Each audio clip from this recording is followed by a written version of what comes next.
You're just pointing out that example.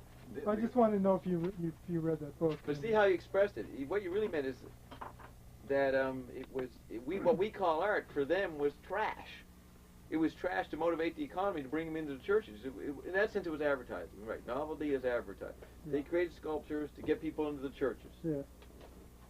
So, but I don't know. What we call art for them was a billboard, is what you're saying. Well, that's art for us now.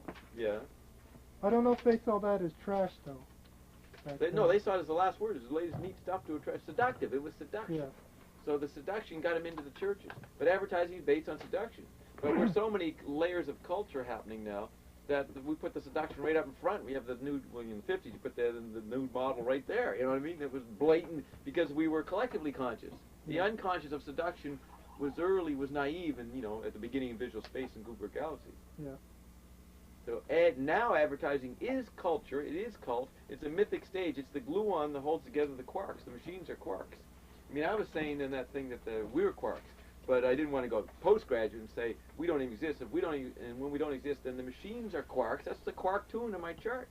Quark tune, and that's just back in the 50s. Yeah. So by now, advertising the quark machines are celebrating when they had life. They disappeared by 1990 or even 77. So now they look back at their life as art form, and they do it with a sense of irony, and therefore they're a cult.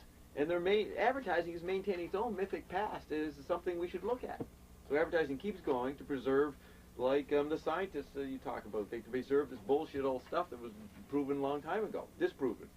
But you use your own technological solipsism as a fetish. That's a mythic stage. So you're a cult. So all cultures are cults now. And advertising is the glue that holds all the cultures together. And so it's the ultimate cult. But in this particular point in time, it's right? Yeah, pentadizing. Yeah. And Bob is showing that pentad process from the hexad, which is the hexad turns the pentad process into an art form by showing it as a sign. I'm showing it. Because you're a step up. Yeah, I'm from the hexad. Yeah. Where's our charts in that? Where were the notes? They're right to Randy's right on the xylophone. I actually got to have to piss, Jerry, so before we go into it. But let me read the central scrutinizer. On the xylophone? Where's the xylophone? Oh, yeah, right there. See Finnegan's Wake? That's the pile. Props. Yeah, the props. Bob's mind's right there. Yeah. Here, where are the props? Okay, and where is the props central? of Pentadic advertising. Okay. Which is actually what how would you fucking deal with it? You know what I mean? Yeah. So you're being more than one person. That's why you got the four: Bob, Dean, Bob, Marshall, Bob Neverett, Bob Dobbs, and Rumpelstiltskin. That's an approximation to quadrophenia. Okay, so so if that all in mind, see, I think that's perfect. Well, what we just said the last 30 seconds leads right into this. If I hadn't have said that, then this might not have been as clear when I read it. Yeah, okay, I didn't read it.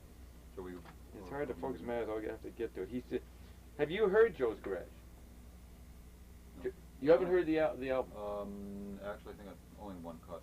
Okay, well, on it, there's Zappa plays a guy with a megaphone, and between songs, he comes on and updates the story. He calls himself the Central Scrutinizer. I think I heard the reggae piece on that. Okay, so he's the Central Scrutinizer, and that could be Big Brother, let's say, or this head of CIA or something. It's some guy who's monitoring the whole thing and knows where he wants. So he says, sometimes when you're not looking, the Central Scrutinizer just sneaks up on you. He looks like a cheap sort of, now note what he looks like. He looks like a cheap sort of flying saucer, about 5 feet across, with a snout-like megaphone apparatus, which is what he's speaking through, in the front with 2 big eyes mounted like Appletons. What are Appletons? Those are the, I think, Applets maybe, or Appletons on his Okay, yeah, let's say the megaphone apparatus in the front with 2 big eyes, so we've got 2 big eyes on his shoulders. Yeah, he's like a classic representative from an individual from the inventory of crackpots. Right. But he's a machine. Right. With miniature motorized frowning chrome eyebrows. So, so they got miniaturized chrome eyebrows, motorized, making movements, sitting on the Appletons over them. So they're okay. So he's got 2 eyes. Sounds like a Grateful Dead album cover, but a little more chromium and metallic. It's the Bill Griffith. car in the True Story of 200 Motels, the documentary about 200 Motels, you see this car and the headlights are two eyes. Ah, great. And see, that's the car motif, which is kinetic space. As I Yeah. said, Frank manipulates acoustic and kinetic space with a visual bias. An alien robotoid. Right. In other words, he's showing, I said this to Walter in 82, it blew him away. I said, the Americans love the UFO culture because that's an extension of the American dream. The American dream was to go forever on the road, but now we have to have UFOs. That's your space shuttle thing, the X-33. That's the American dream continuing out the open road out into space, right? Yeah, To exactly. keep the visual point of view goal. However, ultimately obsolete the new innovation is that they have Right, to adopt it to. right. But nonetheless, they're still going to do it anyway. And the UFO, the reason they can't understand UFOs go discontinuously through wormholes. They don't do the visual out the highway. Well, There's a new insight. Exactly. Yeah, Yeah. you don't have to go. They're from like point A to music. B. Yeah, they're Yeah. like the, bringing Acoustic bringing space. back to the elemental level or the subatomic level. The UFOs actually fly, like when they look into the cloud chamber and they go, we can't understand where these subatomic particles go from A to B, Yeah. but they don't actually travel the distance through the trajectory, which if you've ever seen these photographs, a lot of them go like that. Right. Spins. And they go, well, we can't figure out how can they go from here to here on the trajectory, but they don't actually go there. They just actually pop out That's because they're faster than the speed of light. That's right. And the point of what they're going to find out is electrons exist in two places at the same time. Yeah. And that's acoustic space. That's musical. And they're always using their eyes to try to understand an incompatible form, acoustic space. And then it's even tactility, which you can't even hear, Yeah, let alone exactly. not see. And also, they're part of the experiment by being there, and they don't realize the effect of it. Right. But Okay. you continue. So why did we go into that? How did we get into that? That was an example of what you just ran it on. Oh, I was talking about how the Americans project. Yeah, the UFOs, they exist in all times and spaces. They're not going anywhere. They're just coming into your vision literally. And so, Yeah. Or they're from the future. I think that's a good gross ballpark, definition of like, who are they? Well, they're from the future. They have to be from the future because how could somebody, whoever they are, come to this place that's so far behind the times? So they have to be coming from the future, both actually and spiritually and metaphorically in every other way because they're so far ahead. no, I would totally disagree with what you said there. Okay, Um, that's okay. but what's interesting is, Well, I actually was quoting you though because at some point in the past on the radio you said something answering that question of where are they up. You said they are from the future. yeah, but then I would, if I had Our time. future from our. Yeah, they're not from the future. They're from today, July 29th. They live in our our physical galaxy. They're in duties right now. Yeah. So they're not from the future. But I mean, from our point of view, now I would say they're not from the future because I think the television environment is greater than any UFO vehicle. We have this making, including movie and Akasha Records plus the making, is something so new that we live in bucket full of spaceship Earth, which is the womb of satellite communications. Mm. That is 5 billion containers. 5 billion people are in that UFO, Yeah. and it's so amazing. It's penetrating out there and bringing them in as neighbors within the UFO. Mhm. So, But what I meant was if the booties are some light years away. yeah. Right. Okay. See, if they're some light years away, then they have to be in terms of that larger parameter of the locality of that distance between the two. They have to be from the future to get here because it's too far away to come here like that unless they can come. Yeah, now here's the point. They're using light years. Einstein's stupid measurement that doesn't apply. If you don't use light as a standard, they're not 5 million years light. Okay. They're not. They're in touch with it. Now the Okay. proof of that is that's a good breakthrough for you. Eh? Okay, okay. And then so the electric environment swallows the whole the whole physical universe, including the huge. It swallows it. So we're all in touch. And the UFOs are homeless. They want to join in. And my sources say the Bootians, though they look on the vehicular level, they're more advanced than us, but they're quite intrigued by what we've created within our context. Oh, So absolutely. anybody who tells you that they're superior and they're going to come and save us is bullshit. They got as much No, a problem as we got. Yeah, well, yeah. Yeah. I'll go for that. Okay, Yeah, so- I'll concede to that. Yeah, now Croker has his new book, I think it's called Hacking the Future. And he says we're experiencing, I have the quote in Silencing Soul Theater, where we're now experiencing future nostalgia. Because when the linear time and space has disappeared, that means future has disappeared. So Zappa gets on the right track by saying all times are existing now. But that's still saying that time. Now this is interesting. He disagrees with Einstein. He says that time is the sphere, Zappa and does. and space is the content. It's a Mobius strip. And he disagrees that space and time interact, like Einstein said. He says that time is the sphere, that space goes through its Mobius strip mutations. Now what Frank misses, that both time and space, either interpenetrating with space or a separate sphere, are dissolved in the new world that Dan Rather creates of constant now-making that has no dimensions. So it's not, we're not even, it's a future, it's a present that goes beyond past and future. It's an imperceptible present we're constantly living in. That's why Marshall made the brilliant statement that pop art turns the present into artifact, or into art form. And the present can be art. I mean, you know, we're all showing the Empire State Building for 2 hours. That's and he's recording it. It's not the present medium of TV, but it's a movie. He's taking the present, just what's the Empire State Building and what traffic around it on that day, and saying that's art, because that's the present via the movie as art form, because there's no present anymore. Well, thank you, Warhol and Max. 24 hours. Now, the point is, Warhol did that instinctively. He didn't know what he was doing. It was Marshall's genius that explained what Warhol thought he was talking about. Oh, of course, yeah, he's the supreme art critic. Marshall, yeah. And art, a very broad definition of art, and a useful broad definition of art, when all cultures have their own, like you said, particular definition of art, but all that's obsolete. So you got to come up with a more comprehensive general meaning of art. And he said it's the making process. It's all artifacts. And that's what Thompson uses McLuhan by saying, his subtitle was the texts and artifacts and texts in the evolution of consciousness. Basically, art in the evolution of consciousness. And my last quote in the Thompson section is that what we slay with technology, we save with art. Now, he's still dividing art and technology, but anything we make is art. Because art is obsolete totally, because anything we make has no relevance today, including until fusion and mirror. But anything we make in the last 30 years has been irrelevant because we've been living in the subatomic now-making process where the news made the market. And Wired had that great quote by Marshall, you know, months ago, saying that news, he said, is far more artifact or art form than art. Because news was the ongoing art-making process. We don't realize how much we live in this amazing, most futuristic, post-Borg, post-Star Trek situation with news.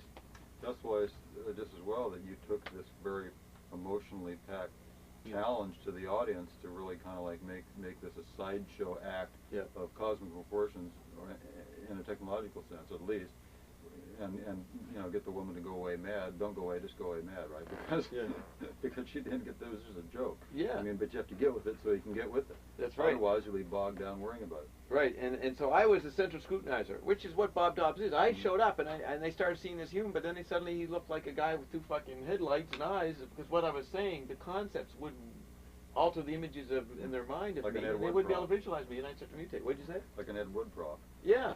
So he got here. I spun off because of the guy's UFO, but he's also a car. So Zappa is showing the kinetic unconscious for the UFO dream, which is the American car dream. And kinetic and visual space are very aligned. They're left hemisphere.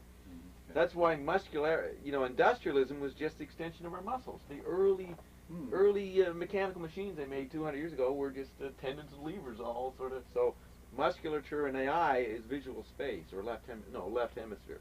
So visual and kinetic. Okay, so along the side. Okay, so he's got these miniature motorized frowning chrome eyebrows over the big eyes, mounted like apples. Apples might be a car term, right? Apples might be. I think he's right. They're the flaps. Okay, epaulets. Yeah. So that means his shoulder, but then that means that they're the shoulders. The head is the disc, even though the eyes are on the shoulders. So it's merging of the UFO and the anthropomorphic. You know what I mean? The disc is the head. If the eyes are the shoulder things, the eyes are, that's. So then actually, if the eyes are his eyes, then it's the 5 feet across this is his forehead, which is a weird brain, right? So along the side of his disc-like body. Oh, now he's saying the whole body is disc-like. So the disc is the whole thing. So where are the megaphone apparatus? Oh, so the megaphone apparatus, which is like his nose. The nose is a megaphone with two things over them. Ah, okay. So the shoulder epaulets are part of the nose structure, and the whole face or body is the disc, right? So along the side of his disc-like body are several sets of stupid-looking headers. Pure, what's a header in the car terminology? Is it a bumper? That's the part that collects all the exhaust gas. Part of the exhaust. Channels it down to the pipe. Right. Where is it in the car? In the engine? So it's stuck right on the cylinder head. It's under the it's under the trunk, under the No, hood. it's part of the, it's bolted onto the, here's the engine, Right. the actual engine, it's like But- a big block But thing. that's under the hood. Yeah, under the hood. Are the headers Connected- under the hood? Yeah, I mean, yeah, I thought you were saying on the outside. They're under the hood. They're Yeah. those two tube things that go off into. no, it's like each, cylinder Yeah. has to have an outlet for exhaust gas. Right. So each one of those comes out, and then they're collected together, and then they come out on tailpipes out the back. And what's the headers of that whole string? The Those headers are- is the collector part, those that part, goes into the the exhaust separate things that come down, and then before you get into the exhaust Right, part. before- Okay, all right.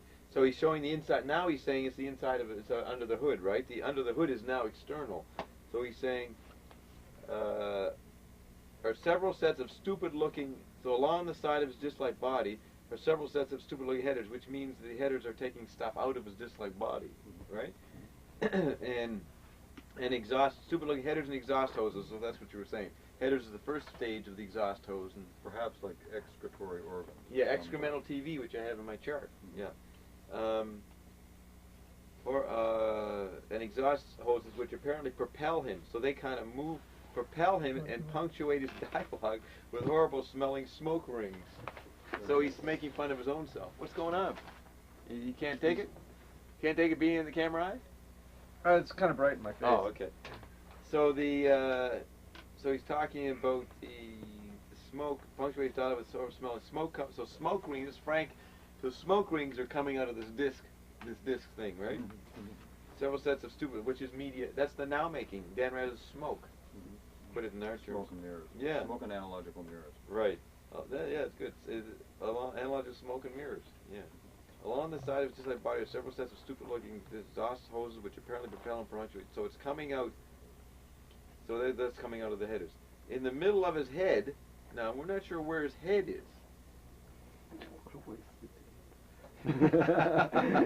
What?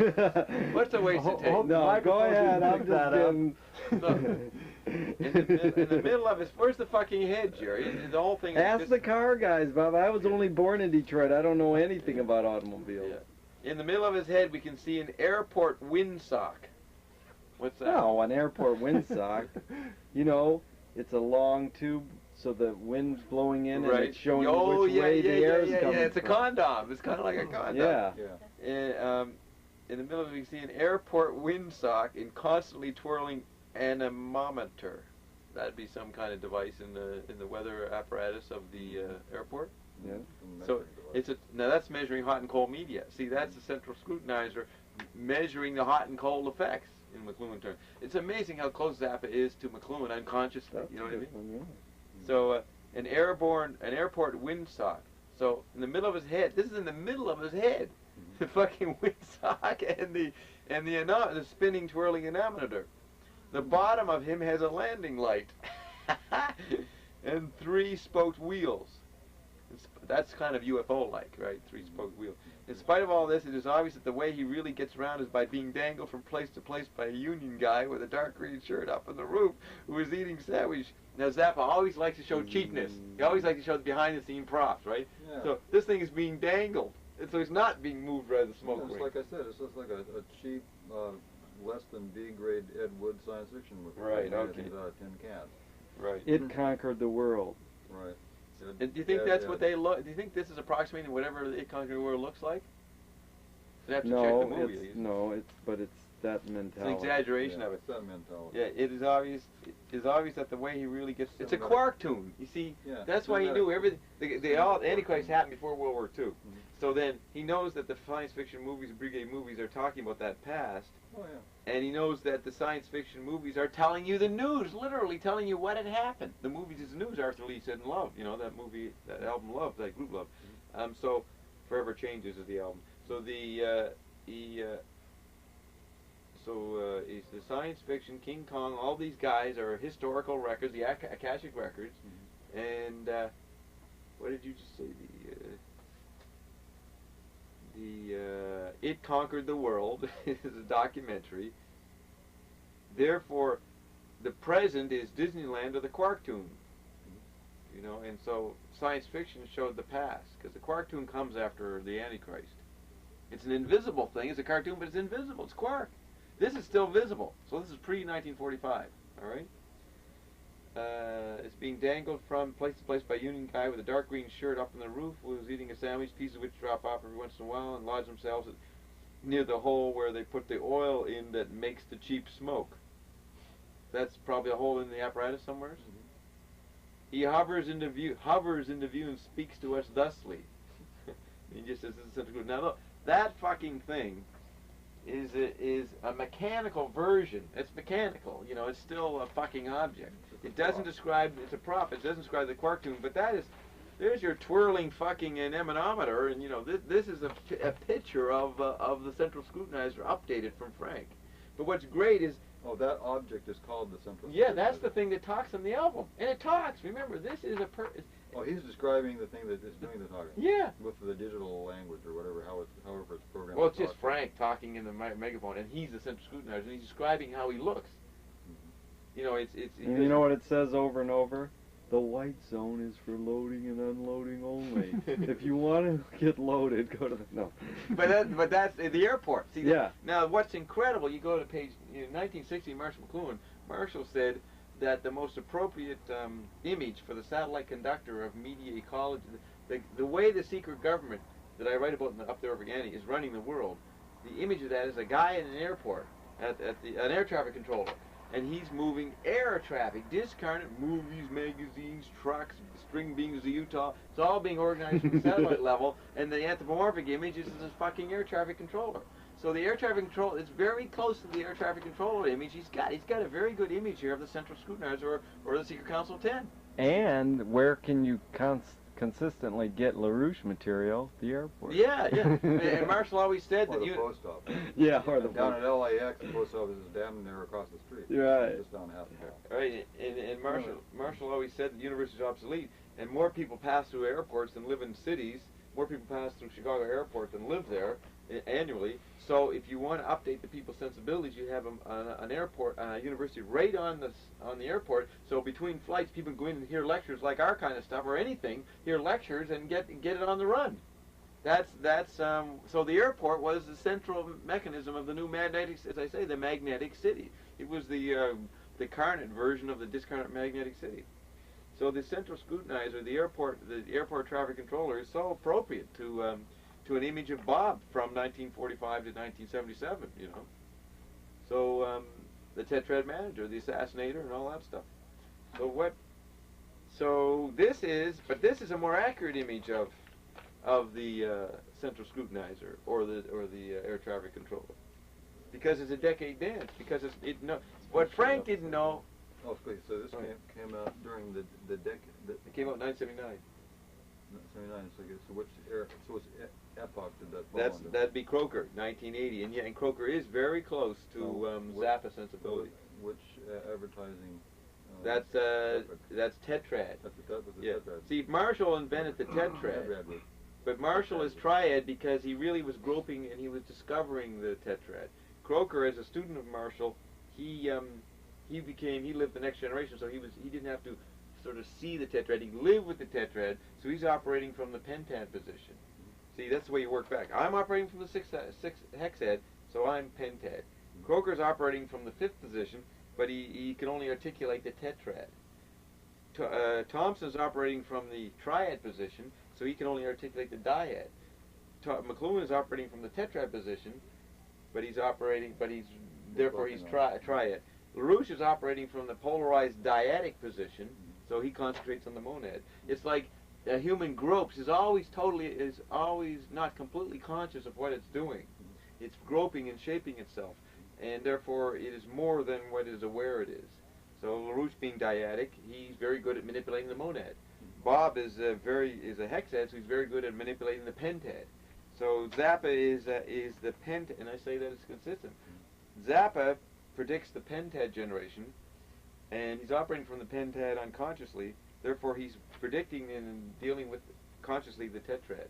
So he's Croker. He's 1980, which is the period. 1980 crystallizes the period of 72 to 77, and Zappa definitely works out stuff a few years before it puts out, and this came out in 79. So this is middle And it goes right back to images from his earliest. The megaphone, the megaphone comes from only for the money. The chrome-plated megaphone of destiny. He has the snout-like megaphone. That's the inevitability. That implies that there could be somebody who can be beyond you, operating in the. You know who that is? sex ad. That's the Decade Dancer. Have you read the second essay? Has he read this stuff? Part He's of got it. You Some read of it. solely? You haven't read it?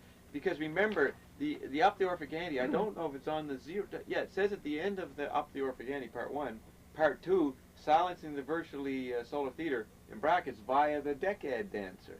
Remember that? Mm-hmm. Now the Decade, this is really the view, Bob's view is the Decade Dancer. And I spell out in the second essay that I want to make the new batch, the generation that's past 22 and after the 14, the 00 generation, which is 8 on its side, and they're guaranteed infinity, which in the last line of Up the Orphagani, it said you were guaranteed physical immortality, you're guaranteed immortality virtually, but I want to make it physical. I want to get you back in the body, which is the new body, which is the mere D-cell DNA squared body of infusion energy, right? Yeah. So that's this is from the Decad position, which is my serious position, so I can be playful about the sixth position, the hexad, and call it an advertisement.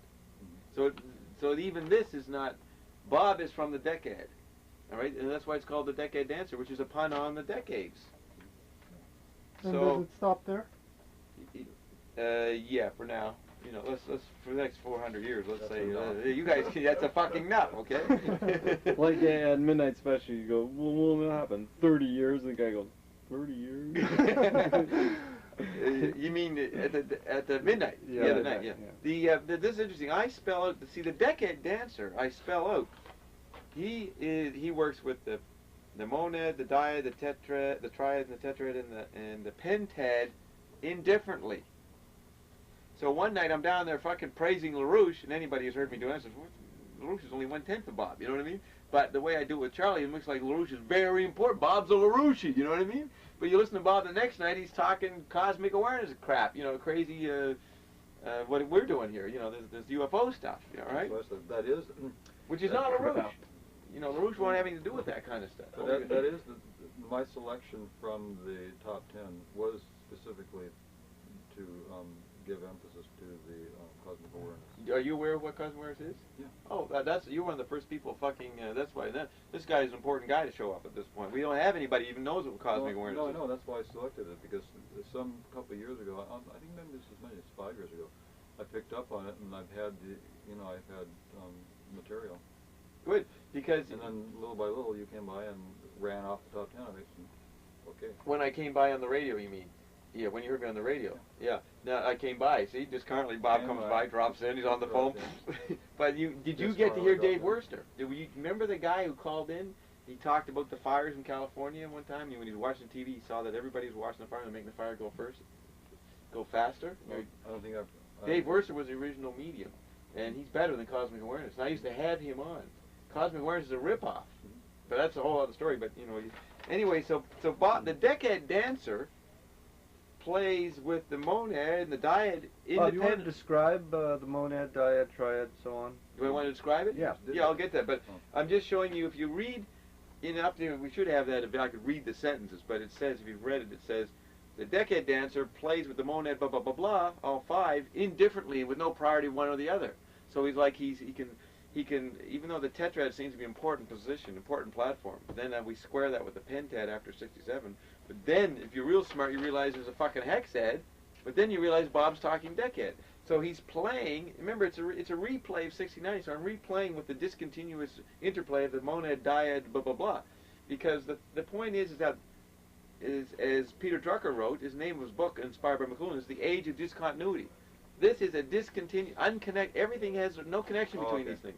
You just anticipated my question. Good. Which will happen in this when you're with Bob. He anticipates what's going on here, accidentally. And at this point, I like to go... No, let's say I don't anticipate it, but fucking language anticipates it. Okay, that's a more precise... Yeah, that's a more precise what I was doing with those people. Yeah, oh yeah, exactly. I don't want to give myself credit. One would expect that, but in any case, as you said, a dialogue, as you said to Tom Brennan, a dialogue with Bob is an apocalyptic experience. And you now having that? You had that today, right? Oh, of course. Yeah. Well, I knew that would happen. Yeah. That's good. Yeah. I was ready for that one. Yeah. And it's not many people in the world. I find great satisfaction in the fact that that's it. This is it. That you've arrived. Everybody's waiting for it, but here it is, and that's why the one went away mad. Yeah. She wasn't ready, which is okay. I respect her ability to be discontinuous. Oh, of course. She wants to go in another time wormhole, and come back to Bob later. She'll probably fucking fund me someday. You know what I mean? Indirectly, or directly. By buying a tape. What? By buying a CD or a tape. One of them's on tape. Yeah. Here's the point. Well, I shook her hand because she actually was listening and getting intensified. She was conscious enough to get intensified. There's the kind of people that listen to you and then want to go away and study you maybe. Because they're bugged by you. Oh, yeah. They're alive enough to get bugged. So your enemy is always your partner. You know what I mean? Sure, that's the best way actually to get people, you get under their skin. Yeah. And then they're ready to go, okay, then after their temper. The temper tantrum, they go home, and she'll see something within a week she'll see something that'll totally resonate with what the fuck, that's what that fucking idiot was. What? Then she'll join a cult to start to figure out what's going on, Find an article or something somewhere and go, oh, shit, that comes from maybe on the ball, maybe. On the ball. Yeah, and then she'll have to go through her own historical synchronicity mass. She have to review, and she might become a born again Christian for a while as a result of it. You know what I mean? Something will shake her up, and she'll go some digressive route for a while, and she'll do that for 20 years, and then someday Bob will show up, and she'll then, oh, that's what you meant. And she says, oh, good, I won't go to the fundamentalist church anymore, or whatever. I'll join your cult, and then we'll do something. Something will happen. Then she'll have the apocalyptic experience, and she'll slack. Well, she'll have to if she was born again. Right. So the age of discontinuity. The bias of this, remember, it's visual space. So therefore, it flattens it. This is like one of those images on drive time. The swirling colors. Think of each one of those colors as each one of these sections swirling and mixing. So it's a swirling psychedelic image, but I put it into the obsolete cliche probe of print, which linearizes it. Yeah, basic black. Yeah. But it's acoustic because it's disconnected. Graphically simple, overly reductive. Simple, yeah, reductive. Because if you really did try and color this up like on a website, forget it. It's too chaotic just in terms of its own textual, hypertextual, hypertextual. But by the way, what color is it? What color is your hypertext? It's all there's the five Yours colors is green. Well, you're asking me? It's chromatic.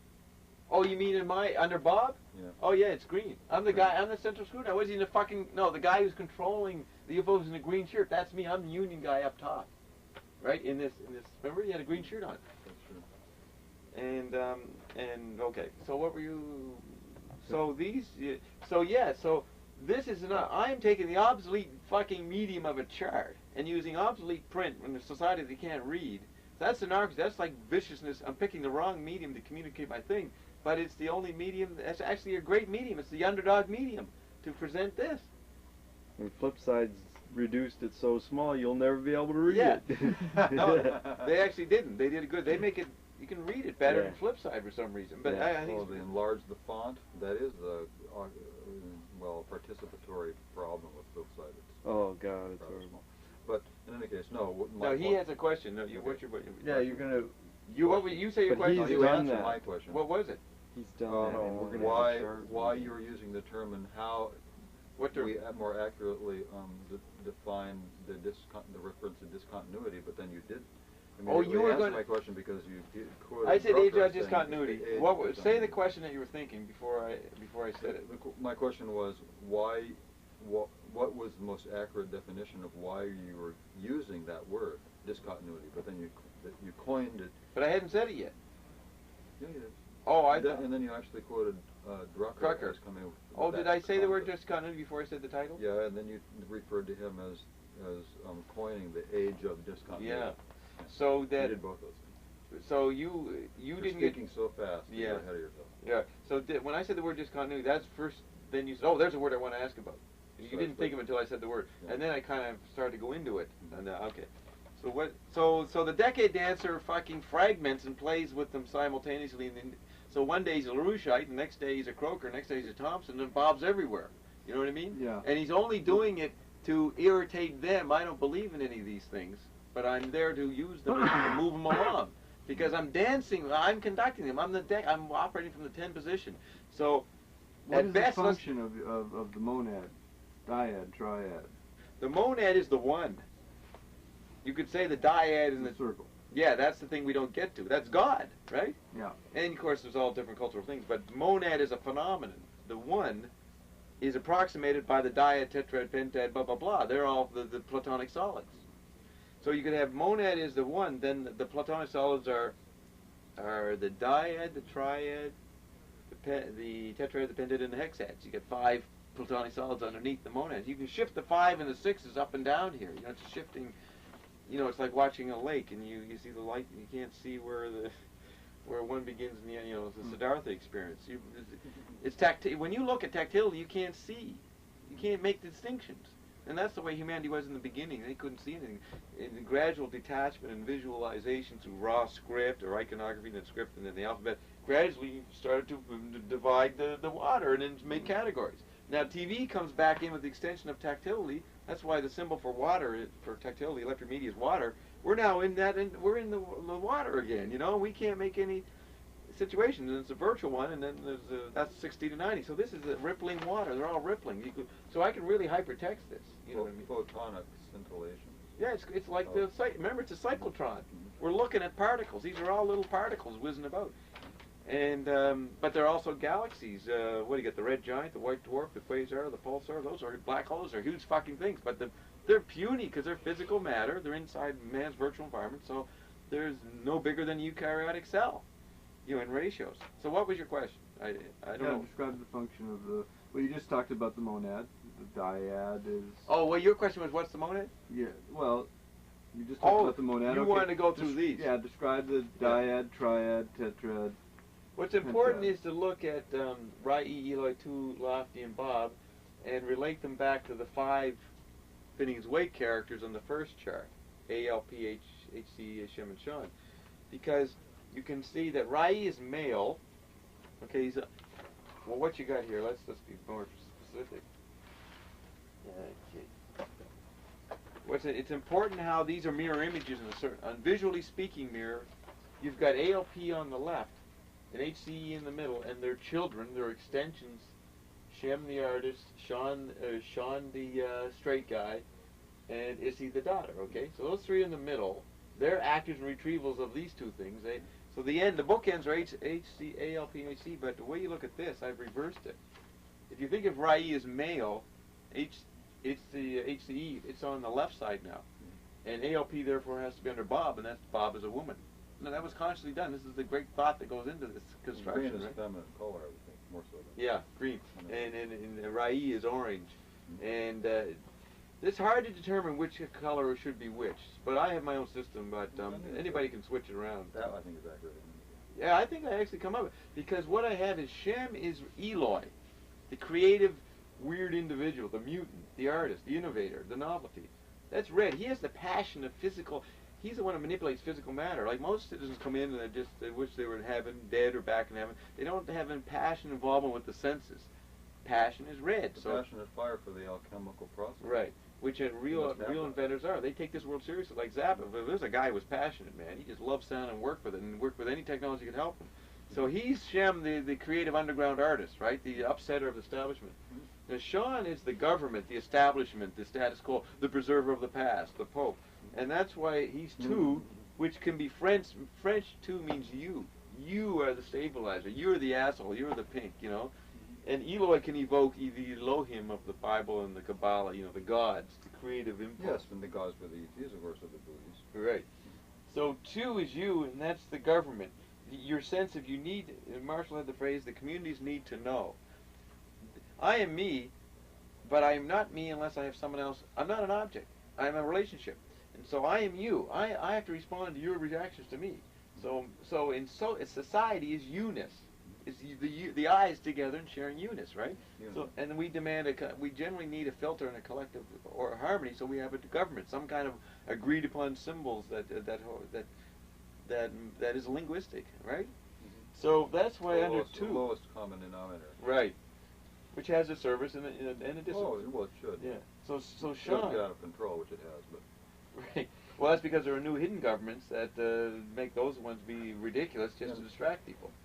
Yeah, infiltrators. Yeah, and the people know that. Troublemakers. That's why people don't care about all these. They don't pay attention to Dave Emery because it's all obsolete. They actually appreciate the real secret governments and know the secret governments, and that's why they know there's conspiracies. Intuitively, people know the society's being held by secret societies. They know now. Yeah, He served his purpose. Yeah. He served his service. Yeah. So More power to them. 2 is the 5 government, or the 6 governments, but I got 5. So these are the governments. Now note though, I had 6 arrows, so I embed the hexad. If you never noticed that, the hexad is the government here, because it's 6 points. It's not a tetrad, a 4-point, or a penton. So I'm in a, how do you draw a pentad, or a hexad? So I just said the clue is in the 6 points, and they're interacting like a whirling, spinning, epicyclic tetrad. And then the self-conscious tetrad, the manipulating tetrad is a pentad. So that's what these are, the governments, all right? And what they are the news, and I have newsy items, the icons from each decade, the beatniks versus the straight man, the straights, what was called William White's Organization Man, the new corporate guy came in after World War II. Yes, part of the order, part or an aspect of your ordering, and the arrows are the opposites. That's right, they're opposites, and they be the Shemachon and the twins, they become each other, but also they're all interchangeable, because the real government was the automobile versus Disney Quarktoon. And the beatniks favored maybe the automobile as art form. The mobile bedroom. Yeah, and the corporate guys favored Disney. See, it really makes sense. So you work at the switching back and forth, the merging, because if it is a tetrad, it has to merge. The retrievals, A is B, C is to D, and all those relationships. And when you flatten them with visual space, they merge. Shem and Sean become twins. But Joyce worked out in the Phoenix way. So you got the 6 decadal of iconic news icons, like. They're all there. They're the yippies, the hard hats. That's 1970, the Vietnam War, and pro-Nixon and anti-Nixon, right? And yet what it really is the atom bomb versus the chemicals. And that's both the pharmaceutical chemicals of cancer. Nixon started cancer research in 71.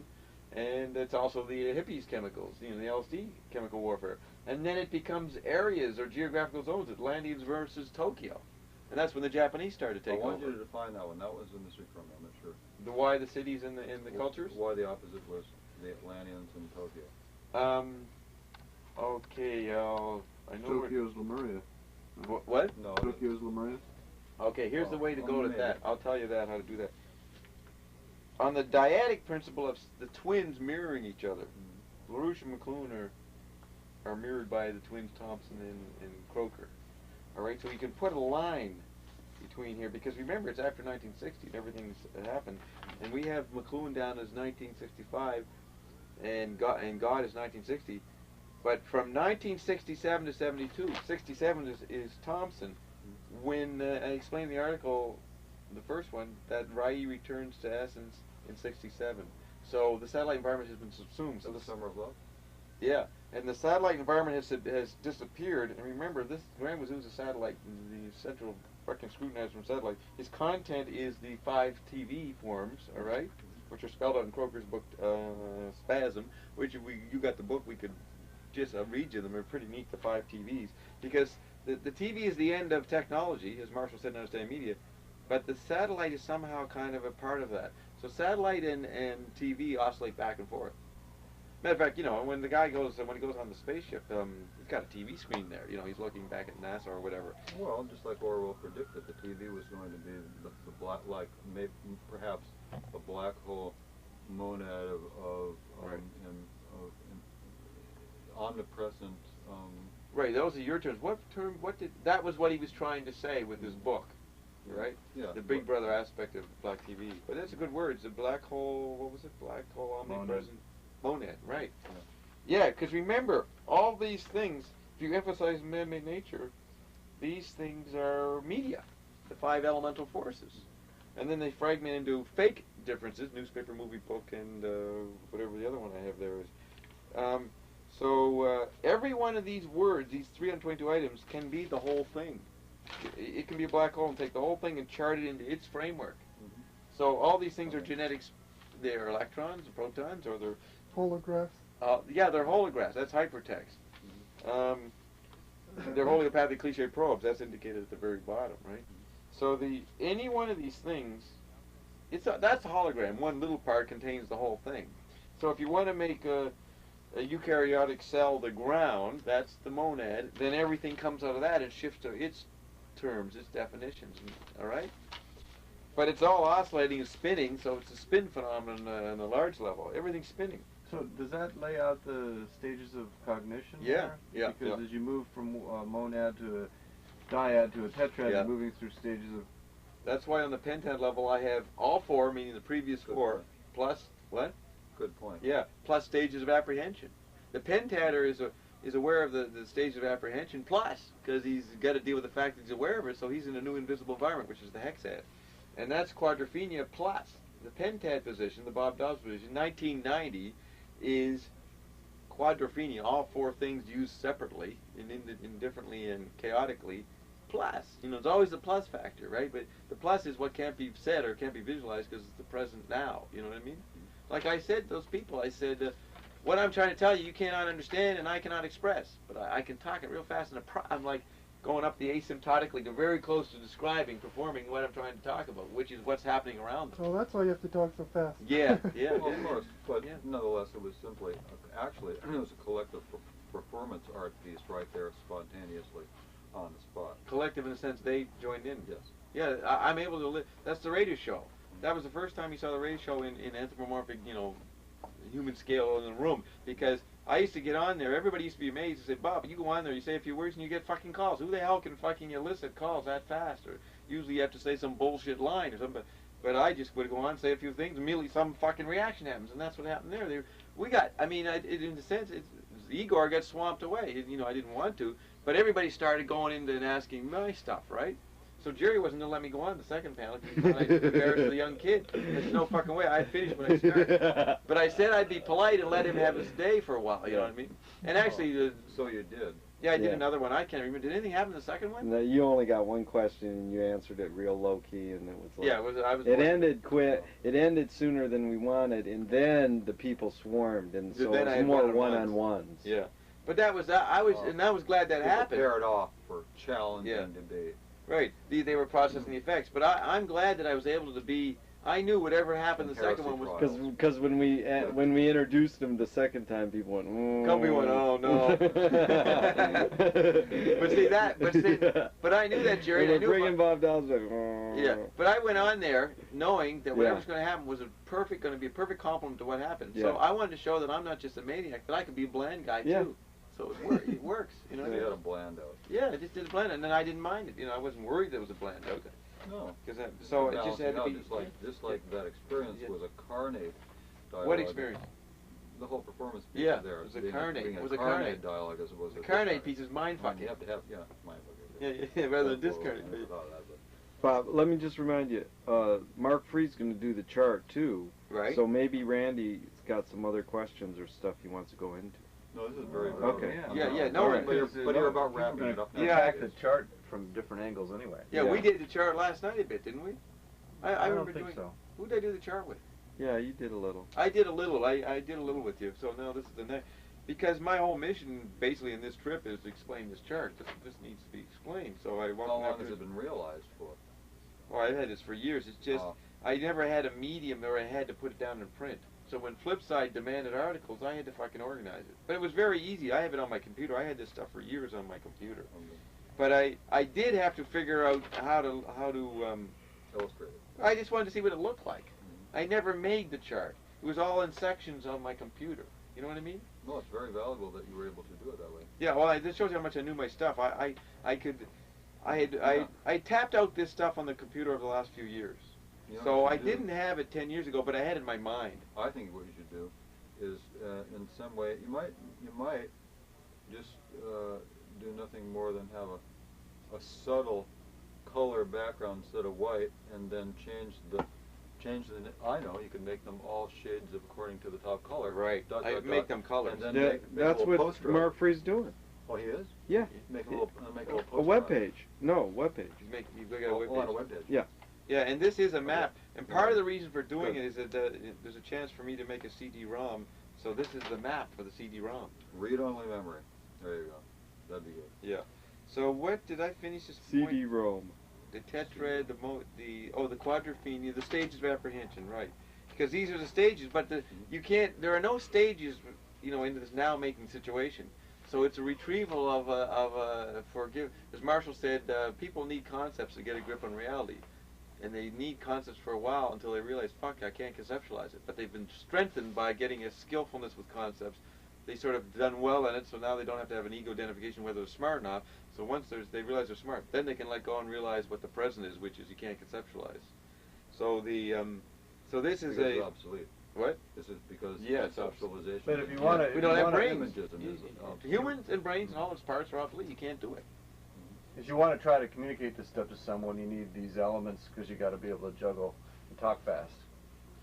Okay, if I want to communicate to someone, what, one person, or what do you mean? You or anyone.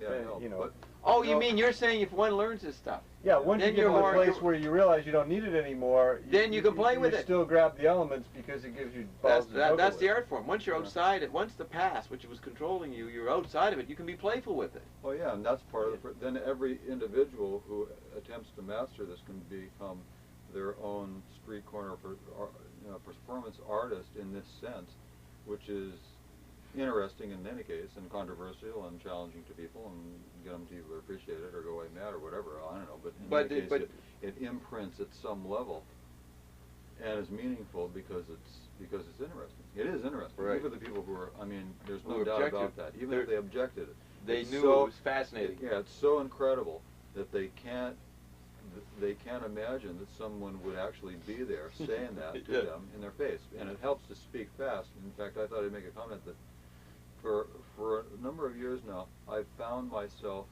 in my effort to perfect my verbal skills, which I'm still attempting to do. Yeah. I found that I think as a function of the figure interval quality of the way television is programmed and conditions people to be limited to only brief Sound bites.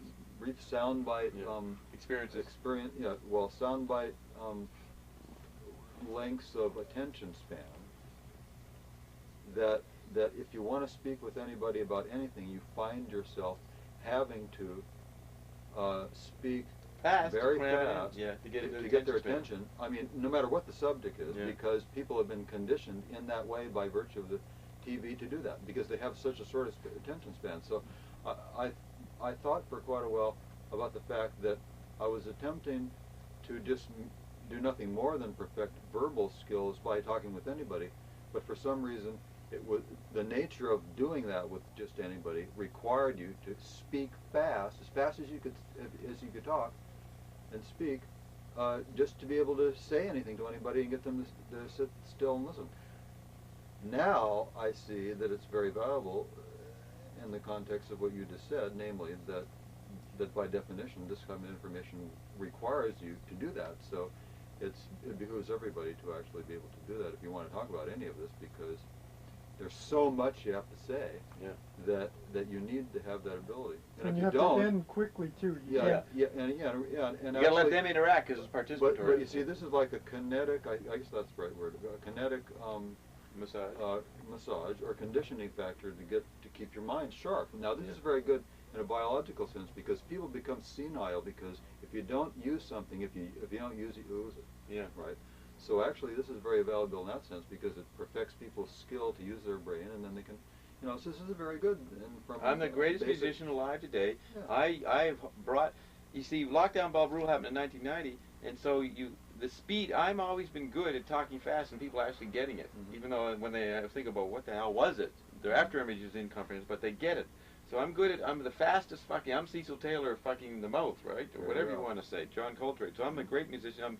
I'm like Frank was an incredible guitarist. He was predicting Bob's incredible tongue. Now the thing is that you look back in the 90s, what surfaces after 1990?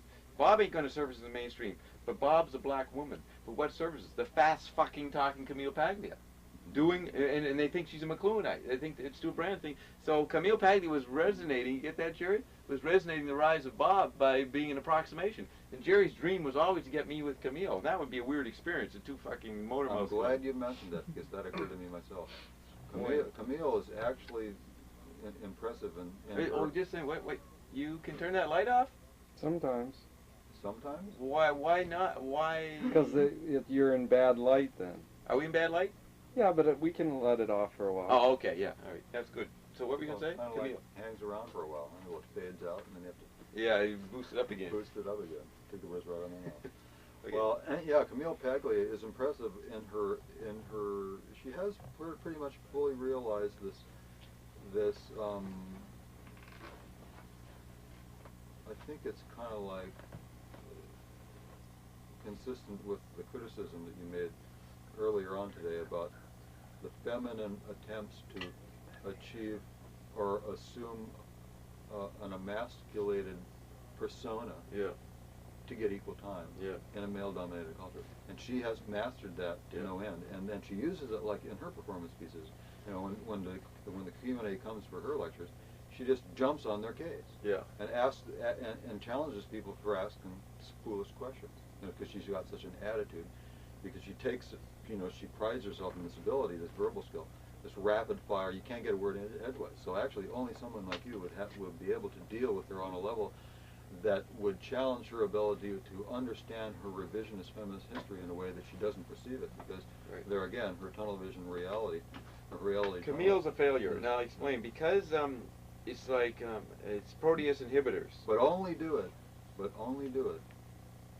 I hope that you can do it. But do only, what? But only do it. Only meet her head to head, face to face, on the stage, at some situations such as, you know, the assembly hall at Dartmouth or something. Yeah. I mean, in some, you know, because you could, you know, you could present yourself in an introductory fashion, like, you know, who is this guy and what does he know, in a kind of like an academic situation. But then when you get in the room and you get going, then you can. Then I reveal myself. You know, you can, you know, kind of like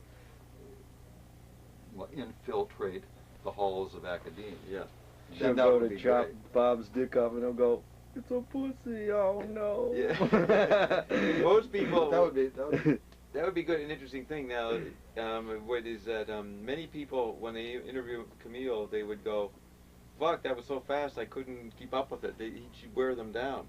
Now, the guise of getting Bob and Camille together is I fucking interview her. Under the guise of interviewing her, then I turn into a fucking. It turns out she's interviewing me. For flip side, because she did it for. No, this would have to go on for hours. You can't. We'd be talking so fast you couldn't fucking type it, man. You wouldn't know what was said, kind of thing. It'd be too fast. You want an audio interview. Didn't they? No. A friend of mine read. In fact, he wanted me to go right out when he found it. She did an interview for Playboy. Oh yeah, she does it. But if you bring two fast speed of light mouths together, Gimme isn't trying to transcribe that. It's an audio experience. It has to be. But here's we'd forget it. Both ways. Let's go into the issue. That's irrelevant. It obviously has to be an audio experience. That's priority. Fuck the print. It's the tape. It's the momentum of the live voice. Remember, print is obsolete, Jerry. It's totally ridiculous. I'm not saying that. I'm saying to get it happen. To have it happen, you say we want to interview for Flipside. No, we say for KPFK or any fucking bullshit place, you know. Okay, but I want to say this thing about Camille, why she's a failure, is that it's like protease inhibitors. The AIDS guys are trying to say that Gallo, who was involved in creating the AIDS virus, is trying to come up with a solution to their disease, and it's protease inhibitors, which is going to cause more damage. Chemical cocktail. You know, and so that situation is good till 1998 to distract people from Mir. Now, Camille Paglia, since the world shouldn't know about Bob until the time they know about him, and it didn't happen between 1990 too much, other than the albums and a bunch of things and the Porter shows, that the world needed a substitute for Bob, and Camille Paglia showed up. And it had to be a woman. It had to be a woman who was half male. It had to be a motor mouth, echoing it. But Camille was absurd. It was like, we have to bring in the B team, who is not as fluid as Bob and as skillful, not a Michael Jordan. She's like under pressure. She can do it, but she's not really totally zen in it. Because you see her, she goes blah blah blah, and she goes. She make her punchline with her fucking. You ever notice her do that? She's really. I've never seen her in person. Oh yeah, she goes like she'll blah blah blah blah blah, and she was out of sync. And which any sensitive person would get mad at Camille. They'd see there's something wrong with her, that she's a little off. And now I would never do. I have perfect fucking rhythm in body language as I'm doing this. Now and then she would talk, and then she also, because she was a B-grade version of me, she didn't know how to roll with the punches, know when to stop, and let the other person come in. She just bowled them over. And I would say she's Hillary. She's the last gasp of women who've been running the show since the 70s. This Margaret Thatcher, they came in as the last great philosopher, yelling her head off, and she failed because she didn't have the proper tactile sensitivity. And all through the 90s, while she's rapping, you have my stuff on the radio, which is Bob as a woman was fucking real sensitive with all kinds of callers. Now, that's where the confrontation is. You get perfect Bob with the imperfect Camille, there'll be an interesting interaction.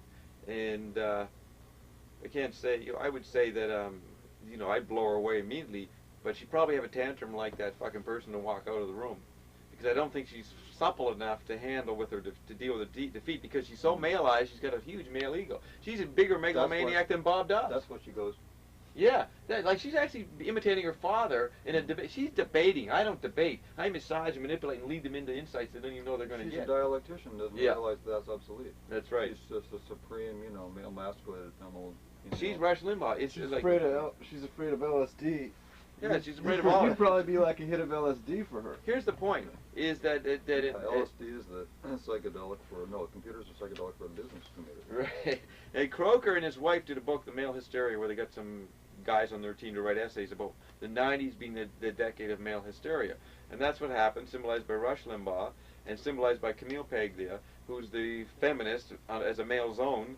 And the real feminists, even though they're obsolete, they're right in their criticism of her that she's being used by the male backlash, the Republican backlash. They were right about that, but they had no way of how to fight it. And she was male. She was a male disguised as a woman, doing left hemisphere stuff, which is novelty for women. The correct resonance, the perfect pitch was she could do sound bites, and she could do it fast. So she had the right medium, the right style, even though it was so unnatural to her in some weird genetic way or some neurotic way. Yeah. She was a Madonna. She was John Lennon, who was not conscious. Frank was John Lennon conscious. You know what I mean? And Lennon said in Rolling Stone that he wished he was Frank Zappa. She is Bob unconscious, so the tension of her trying to be the present. She's not detached from it. Imagination is that quality not involved in any technology, defined by McLuhan and Kummer Galaxy. She was merged with the soundbite reality and knew she could keep up with it and just kept doing it, going, yeah, oh good, I did it again, I'm still going. Whereas Bob doesn't even care if he shows up because he's already running the show, and so he doesn't have to perform, so he's slack, so he's a good improviser, right?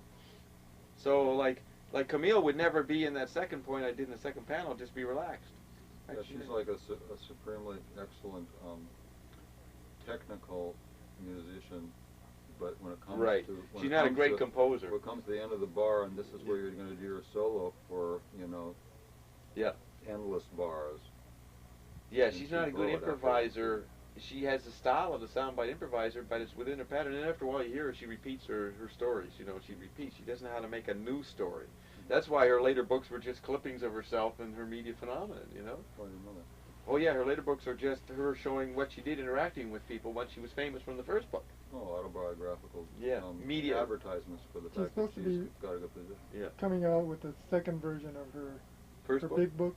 Sexual Personae. She's going to update it. But it's covering modern world. Well, she did that with. There is a second book where she does Madonna, Elizabeth Taylor, and Hollywood. Vamps and Tramps.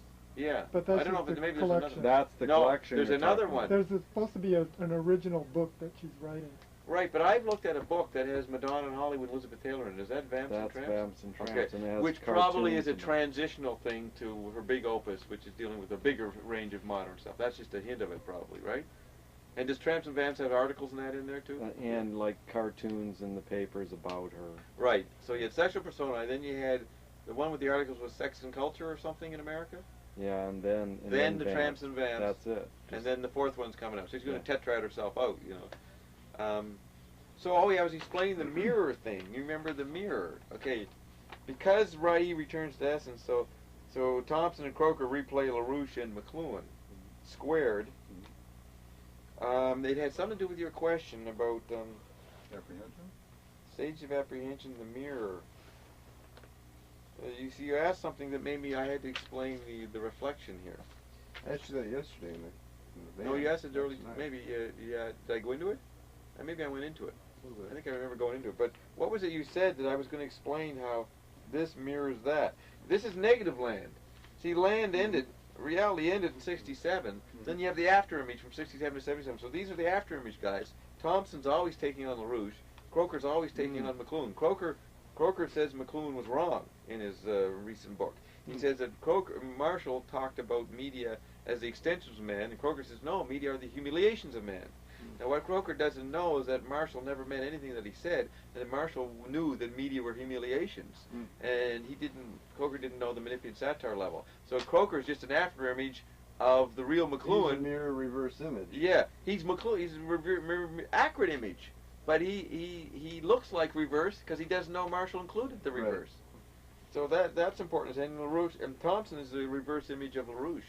he actually has the same program. In the middle of the 80s, he wrote in Whole Earth Review that we should develop fusion energy. You know, he had the same fucking Larouchian program, but within the Gnostic New Age concept. He wanted to have a dialogue between Russia and the United States via Michael Murphy and the Esalen Institute guys who went over there and turned on the astronauts in the 80s. LaRouche was doing that from the military level as back channeling for SDI. Now, SDI is something we're going to talk about. Who was that with? SDI, Strategic Ignition. That could be a tangent that I could. Remember that came up earlier today? Yeah, it came up. Somebody said, "What's the SDI?" And they thought it was, oh, that was you. You thought it was the Students for Democratic Institutions. No. Who was that? Charles. That didn't come that up. was at the bench. Yeah, That was yesterday. Yeah. We never finished it. We never went. I never explained that. Right. So, anyways, so the mirror. You see the mirror, right? That's obvious now what's happening. And so in 97 to 92. To emphasize that, when you make a formal, like, I don't know, poster or whatever you're going to do on the website, you may make a little kind of like hyphenated line across there. Oh yeah, you're gonna make these want to divisions. do that. Yeah, because you're gonna be able to partition it. But the so the mirror in negative land, the Kroger ends in 77 as I have here. So then 77 to 90 is only Bob and Connie, and Bob and Connie are communicating to both the 22ers, the first two, and the 14s are the second two. 22ers were born in 46. The 14s were born in 66, approximately. The Generation X is 14. Baby Boomers are 22, right? So the first two guys are 46 to 66. Then they disappear. Then 14, the fourth Generation X is stuck in negative land and gloom and doom and just the negative afterimage nowhere to go, expressed by punk rock, which was the hippies in reverse, right? So Bob is. So 77 to 90 is Dobbstown. Now, will Dobbstown make it to 90? So Dobbstown is dealing with the after images of 22 and 14, the first four phases, right? 22 and 14. And he's making fun of them. So he's satirizing the tetrad. So he's operating from the pentad position. When he gets to 90, he gets to the hexad level. And so for the hexad position, he looks back at the whole 30-year process and sees the stages of apprehension. But the content of 77 to 90, the pentad position, is the 10 holy offices. This stuff, 10 holy offices are all in there. Replayed as entertainment, and as I say in the essay, they have no existence unless I put energy on them. See, I retrieved Mae Brussel.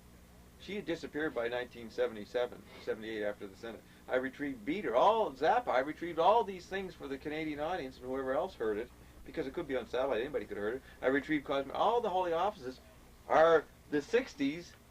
They say the 90s is the 60s turned upside down.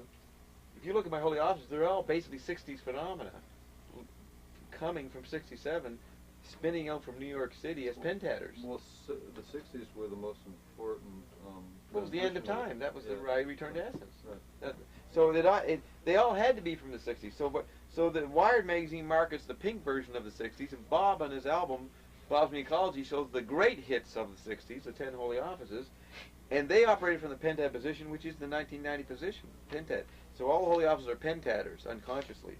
And I am communicating to the post-2214 gang, the new batch, the new breed, which I call the 00s or the 8 on the side. And if they can become decade dancers, then they can square their 10 process and become 100, which is the number of letters in each thunder. So hexad is an ad for the new batch. This isn't, I'm saying, you new batchers will get media replays of the 60 to 90 process all the time. And of course, the 1960s is a replay of 1840, the telegraph era, which is this thing goes back to the telegraph, 1750. So 1750 to 2020 is inside this. So it's really symmetrical. It's an amazing fucking chart because it's a portrait of the new batch as a young generation, where they live in a virtual reality of a constant replays of 1969 to 90, which is a replay of 1840 1900, 1918, 1918 1945, 45 to 60, and 60 to 90. It's all, circles within nestings, right? So that's time is a series of, or an ongoing process of nested resonances, which are spinning like particles and are in two places and four places at once. And the point is that the young kid who's 16, who's a new batcher, because the 22s go 46 to 66, the 14 goes from 66 to 86. It's those born in the 80s, who are 10, 15 now, who went read Flipside, are going to see a portrait of themselves. They won't know it, but if they're smart, if they're lucky, they'll say, I'm going to keep track of this. Yeah, so even though print's obsolete, it is valuable to get their attention Right. through that form. Because everything is nothing's obsolete. The monad, the tetrad. You see, Hegel was the went from the dyad to the triad. McLuhan developed the tetrad with the help of Joyce, so the tetrad is an evolutionary step. But now everything's fragmented, so each one of them has their day in the sun. You retrieve all of them. So yeah, you retrieve a chart. Xenochrony is retrieving obsolete things and pretending they're good. Cliche probes, dead, alive. Cliche is dead. A probe is trying to create or stimulate new life. So you're dead. Is there life before death? No, but you retrieve the dead process and approximate life, which I did in that formula. And they call it, hey, he energized us. You know, he's a catalyst. You know, these are old cliches about what you do, right? So let me ask you a numerological question. Oh, that's in here. If you notice the numerology. Well, for those who may be wondering about that, since you haven't addressed that specifically, clarify the numerological process wherein you arrived at these numbers. Identified numbers. The 22, 7, 14, 18, 14. How did you do that? I was just thinking what's amazing is that in the middle 80s, they're always, the scientists from 60 to 90 were always trying to come up with new particles. They kept trying to find out, well, the quark, what's under the quark, and they came up with the diquark. Some of the stuff is sequential. You know, it's simultaneous but sequential. You go from the hadron to the meson. And the mu meson. Well, I don't have that, but that's implied. That's a later development. So the meson, and then the baryon, and the diquark, and then the demon nuclei. You're getting real late in 87. In the middle 80s, it's an after image. It doesn't exist. The physicists are really weird. They got to come up with some ridiculous thing. So they came up with demon nuclei. And it only had a demon? That's a technical scientific term, demon nuclei. And it only had a life for about 2 or 3 years in the scientific community, and now they're trying to come up with something better than that. But they will. They're looking for Mir, which has already arrived. So the demon nuclei are last. Now the demon nuclei are, see, what I said there, that were machines or angels, and they can be angels or demons. It's in my chart. I'm not making stuff up. For me to talk fast, I got to know my stuff. I've worked this out for years, so I can spew it out, and then they can look back and see there's no chaos. It's fucking right there. I was trying to describe the 77 to 90 period, because remember one of you guys said, I said that's postgraduate. We won't go into that, you know. And we got hints of it when I claimed that everything's disappeared and I was the only one there. And they all got worked up with that idea. You're God, blah, blah, blah. But basically I was talking about the 77 to 90 period. That the angels, the ads, were looking at the 77-90 period in that movie, The Ad and the Ego. And they were looking from the post-Pentad position. And they were looking at, and basically the effect of that thing is, it extends people because ads is demon nuclei. You know what I mean? They just demon, and they possess people. So the demon nuclei is an actual term, and it's a 77 to 90, and it's so appropriate because in my very first chart over there, you have the battle from 77 to 90 is battle between God and the devil, both obsolete. So it's just amazing that the terms in that period, 77 to 90, that the scientists came up with, demon nuclei, they were fitting into Bob's chart, even though Bob's chart didn't exist at that point. Well, no, that chart was made in 85. That's right, did it? That was made in 85, and these came out in 83, 84, 85. That term, they were predicting, miming Bob's reality. You know what I mean? Calling particles demon nuclei, and that's what the 80s were. The postmodernists basically called the 80s a period of demonization. Remember, Baudelaire's book on demon images. Because Reagan was demonizing whoever, and the lefties were demonizing Reagan. Battle of demon nuclei. Political ploys of demonology. Yeah. Is that a book title? No, that's just a statement. Yeah. Mythic stages of maintaining the Orphic status and then not listening to anybody else. We got aliens in the 80s?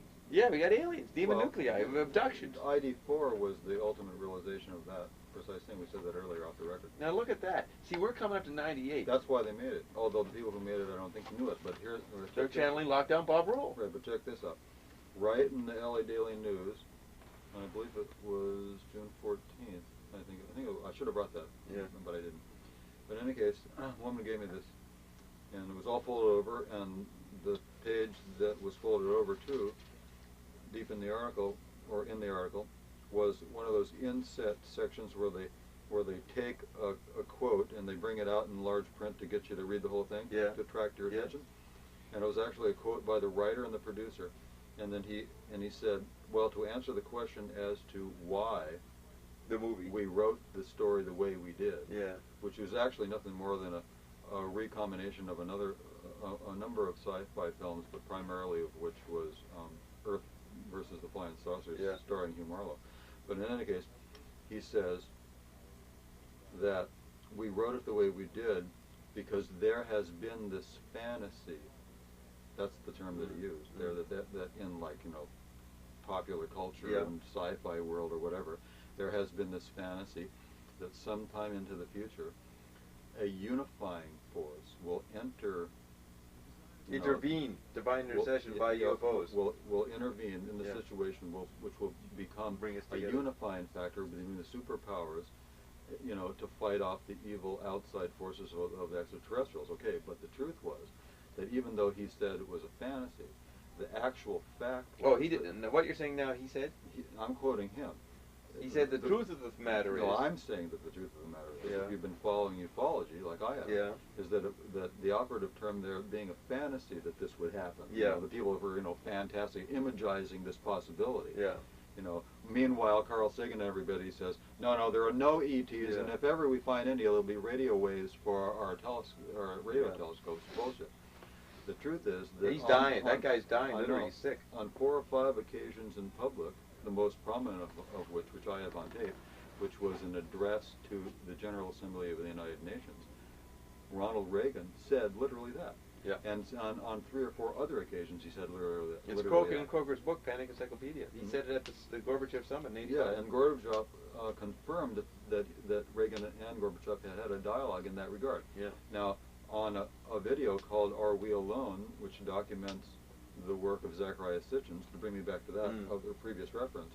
Well, in the video, in the very beginning introductory portion of, or sequence of that video, Sitchin's included 2 quotes that were recorded by Reagan saying exactly that. One from, it seemed like a news conference. Audio? No, video. No. Oh, yeah, you had live footage, proof that he said proof it. that he said that on 2 occasions that are in the introductory sequence of this documentary on Sitchin's work. And the main one of the 2 is him speaking at the General Assembly of the United Nations, when he says, you know, wouldn't it be amazing if, you know, the superpowers, if only we could be invaded, then we'd get together. Yeah, because this unifying force would come, and then we could, you know, minimize our differences and bring it all together to fight off the evil empire of the aliens coming in. Now, I'm here to tell you that you don't speak to the United Nations as the President of the United States and ad-lib the whole thing. So it was not a fantasy. Somebody thought up the President of the United States saying such a thing 4 or 5 times in public. That's a pattern. It's serious policy. Yeah, that's not an ad-lib or the product of his senility. Somebody thought that they would drop that into the hat. But the writer, the producer of this film, says this is a fantasy, not referring to Reagan or any of these references. And then people like Bill Cooper or John Lear or any of these people who think that somehow or another the government at large is going to actually try and hoax an invasion with holography and terrestrial main flying saucers, and then that'll be the new Red Scare. Well, it already happened virtually through the movie, because the movie was the greatest blockbuster seller of all cinematic history. They said it was, wasn't it? Did well, break for the all time records? being, it's you know, they broke all records. It's it's for 15 biggest, minutes in the sun. For the time being, until they come up with a new biggest one. sales in a weekend is the record it broke. Yeah, of course they did a PR campaign that no film has ever got. I mean, they synchronized. They got covers on magazines. They synchronized a movie about a national holiday on a national holiday when everybody wanted to go party. That's pantatic self-consciousness. Yeah. So this is as far as the hoax possibility of the bad dreams of people like Bill Cooper. This is kind of like the ultimate synesthetic process of virtually realizing things and then psychologically and subconsciously integrating into the minds of people who have already been conditioned through the term of, you know, the threat of the illegal aliens. See, they've already been prepared and prepped and spoon-fed that concept. You know, the illegal aliens creeping across the border, and all the, you know, the right-wing extremists are all worried about it and trying to pass initiatives to get, you know, increase the border and send all the, you know, and that's what Buchanan says. As soon as I'm elected, we'll, you know, build a Chinese wall across the, you know, whole deal. And there they are. So meanwhile, then they bring in the alien, the ID4 movie. So now they're all prepared for the new threat. There it is, the threat of aliens. Now this is actually an interesting insight for to to extrapolate upon, because which I'm going to do through your contact, yeah you know I that know actually what's going what on. seems to be manipulating here is that these people are kind of like maneuvering on the board of attempting to seize the future by how they can position themselves into the best position to have first-hand interaction with the ETs Yeah. to basically exploit their technology Yeah. for social engineering or Right. whatever it is. Yeah. Right. So I would say what's interesting is everything's just reflecting Bob. Mhm. It has to, any big thing like that has to be repeat Bob's reality. So Bob Dobbs is the guy, you know, I don't know if you know the scenario, he's going to communicate with the Exodus and save us, right? Save the subgeniuses, save Dobbstown. That's why, you know, Dobbstown comes after all these previous civilizations. They're all gone by 1990, Yeah. right? So Dobbstown is left fighting the resonating tactile medium of numbers, 22 and 14, which are holograms and numerology. Numerology, people are ruled by numbers now, and not just statistically, but in fucking some deep resonance. That's why the population is superstitious about numbers and this thing. Yeah. They're obsessed with the Yeah, paranormal. and those numbers show up in the press all the time. The 22 more in the 80s, as I say in my essay, and 14 more in the 90s. Now, so it has to reflect Bob's reality. So Bob's reality is the Church of Subgenius scenario of the X is coming. So they make a movie in the 90s, the biggest one, showing the X is coming to wipe out humans. Right. Attack the White House. Right. And who's in the White House in 2012? Let's see. Me. See the bottom of the chart? I come in as a Washingtonian hero. You do say that. Yeah, I'm making fun of Terrence McKenna's disappearance year, right? But everything that's already happened. But And the prophecy of the Mayan calendar. and I'm only a retrieval. And the I Ching. Yeah, I'm a woman, I'm a Missy under the retrieval factor. This is not the present. The present is flat line. You know what I mean? Mirror and fusion. But for the culture leg, I've got to show up as president. So this president and Bill Clinton and Hillary are like Bob and Connie. But they're really pink Kraft cheese versions of it, and they fuck up. But Bill is very, they say that Bill is very good. Velveeta cheese food. Yeah, he's very good at coming back, retrieving and surviving worse and worse scandals, and still having media savvy. And they say Dole doesn't have any. What he's doing is manifesting Bob's media savvy. You know what I mean? And he goes around having town halls, and Bob did his town halls via electric media, right? So he's still back in the nostalgic Gaia anthropomorphic, thinking he has to have a body in a place called the White House. But you say have Bill and Hillary in there, who are really bullshit levels of Bob and Connie. So the movie focuses on a Bill and Hillary couple. They bring them to Area 51 and say, Yeah. here are the aliens. You mean I've been left out of the loop? Yeah, They said that whole thing. Now that's Bob. Well, we couldn't tell you because we didn't want to scare the pants off. Right.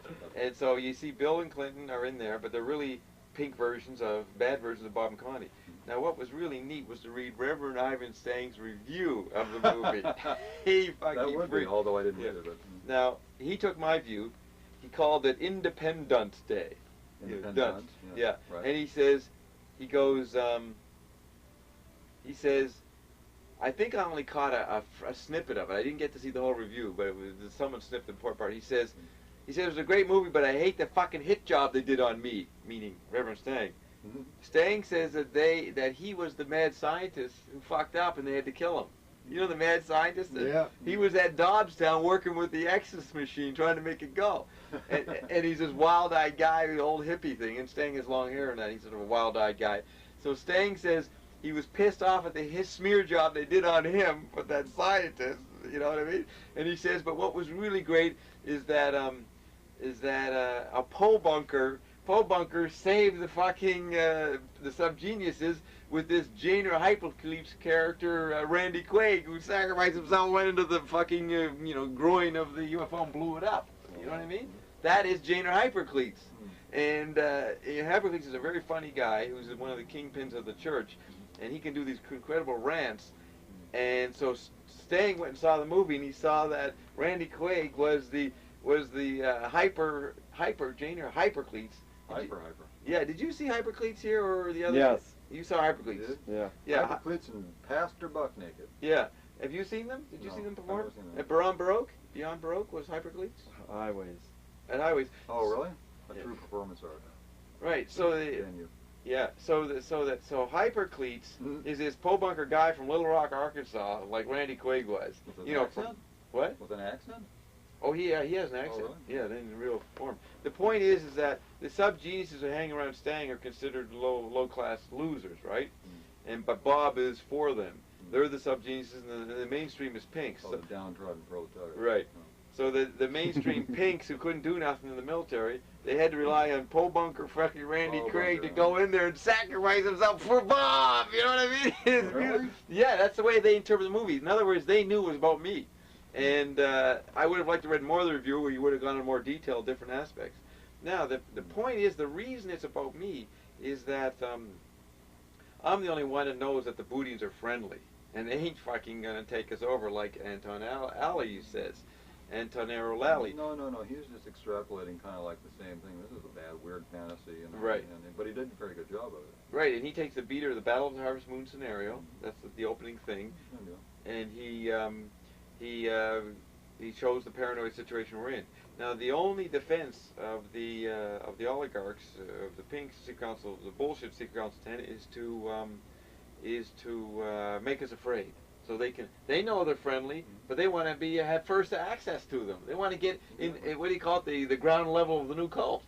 So they're putting all this negativity. Now, what's really amazing is that you're right, that whole, the fundamentals think that it's in Anton Alley, that there's a hologram. They send in the hologram UFOs to stoop everybody. That's why I wanted to make sure you saw that, because that's exactly, it was that was Bill Cooper's exegesis on the world. That's right. It was necessary to preamble to our discussion. The worst dream, yeah. Oh, yeah. Exactly. So now that has been realized by Independence Day. Yeah. And the drive time was made a big thing. So this is a video film at the lower density level. Yeah, it's a promo demo of the concept. Yeah, they ought to pass that out, these movies, so people can take it home and, like a free handout. Here, watch this, and this will really get your goat. Right. Yeah. But they wouldn't do that. Dialogue and all that. So what's really important is that the Independence Day had to act out virtually what the fundamentalists and all the different factions think is coming in their paranoia, to siphon that off, burn off that astral etheric body, or thought form, so we can get ready for the amazing fucking things the Boudins are going to do, which is going to be a pleasant situation. Yeah. It'll be my number, and that'll come in the next few years, so it has to happen before 98. So that's why they had to have the movie this year. The Aquarian Age. And it came out on X Day. You don't know this. It came out July 5th weekend. No, I didn't know that. Yeah, it came out the July 4th weekend. No, I mean, X Day, I didn't know the Yeah, that was July 5th. Oh. But it was the July 5th weekend, and Stang and them had a big, you see, in the first original book of the Subgenius came out in 83. I noticed it when I read it, which was the book inspired by me. They had a mistake. They had X Day not as 1998, which it should have been. They had it as 96. It was fucked up in the printing by McGraw-Hill. So no one ever talked about it, but Stang and them, they came and did a tour across the thing, and I infiltrated them at wetlands in New York. That's another story. But the point is, on the way, they put on the internet, they discovered the mistake.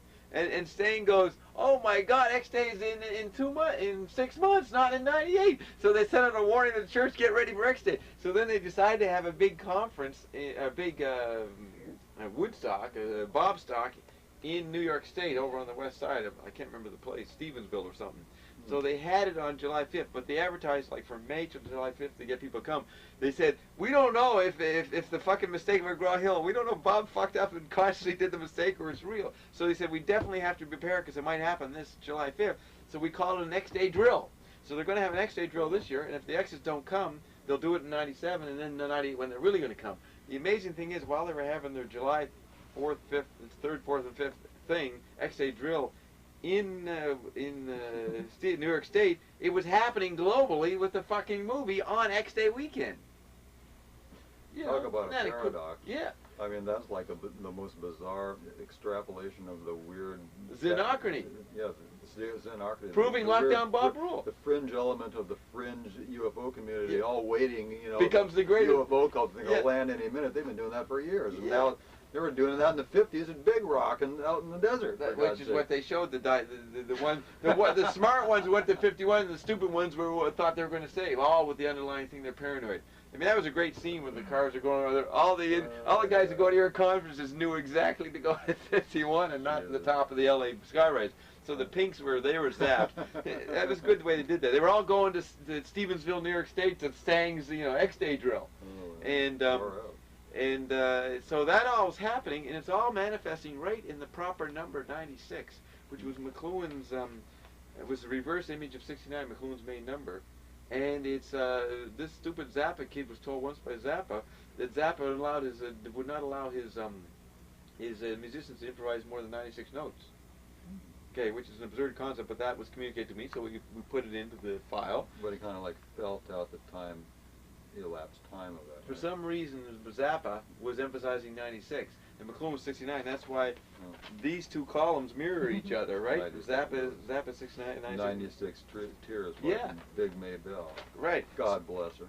Right. So the thing is that you have all this happening in 96, which is a Bob number because he absorbs Frank and McLuhan. So all this had to happen this year, which is the 30th anniversary of Bob coming to fucking L.A. and stimulating the accident of Bob Dylan and the rise of Frank in July 29th. And we're doing this on the anniversary, July 29th, 96, 30 years later. So Did we go out? Have we seen that there's a full moon tonight? This is a culmination. yeah, no. I'm very proud to say. Can I extend a hearty handshake? Yeah. Not a stop action. I have done that myself. I have actually done that gesture. I don't know if you ever saw me, Joe, but I've done delicate handshakes like that. A Fields effect. Fields was probably the earliest, if not the greatest, historical retrievalist of cinematic history. Yeah.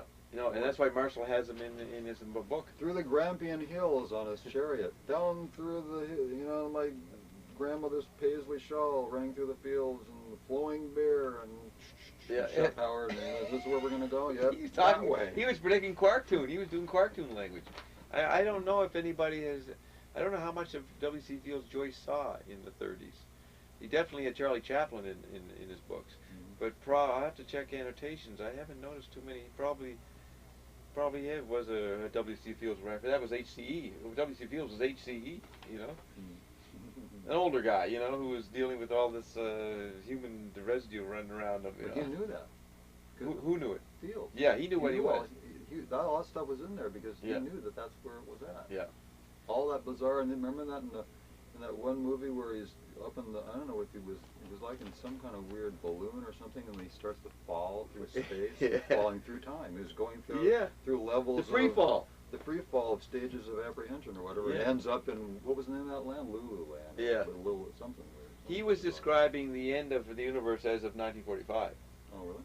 Yeah, he was describing, anticipating the TV effects, which was the end. That's 1945. And then the final end is a release from the cycle of speech to TV, which is going into the astroplane and then being a satellite. Since we died, we go into the astro system, and LaRouche has always promoted the astro system, the moon colony, so he's the etheric body. Yeah. But you brought up why we get on the WC. So he shook my hand, and there it is. X-Day tangent. Yeah, July 29th. July. Look at everybody. They're all falling asleep. Where's Scott? They've overdosed on they can't. You got 30 more minutes. 30 more minutes ago.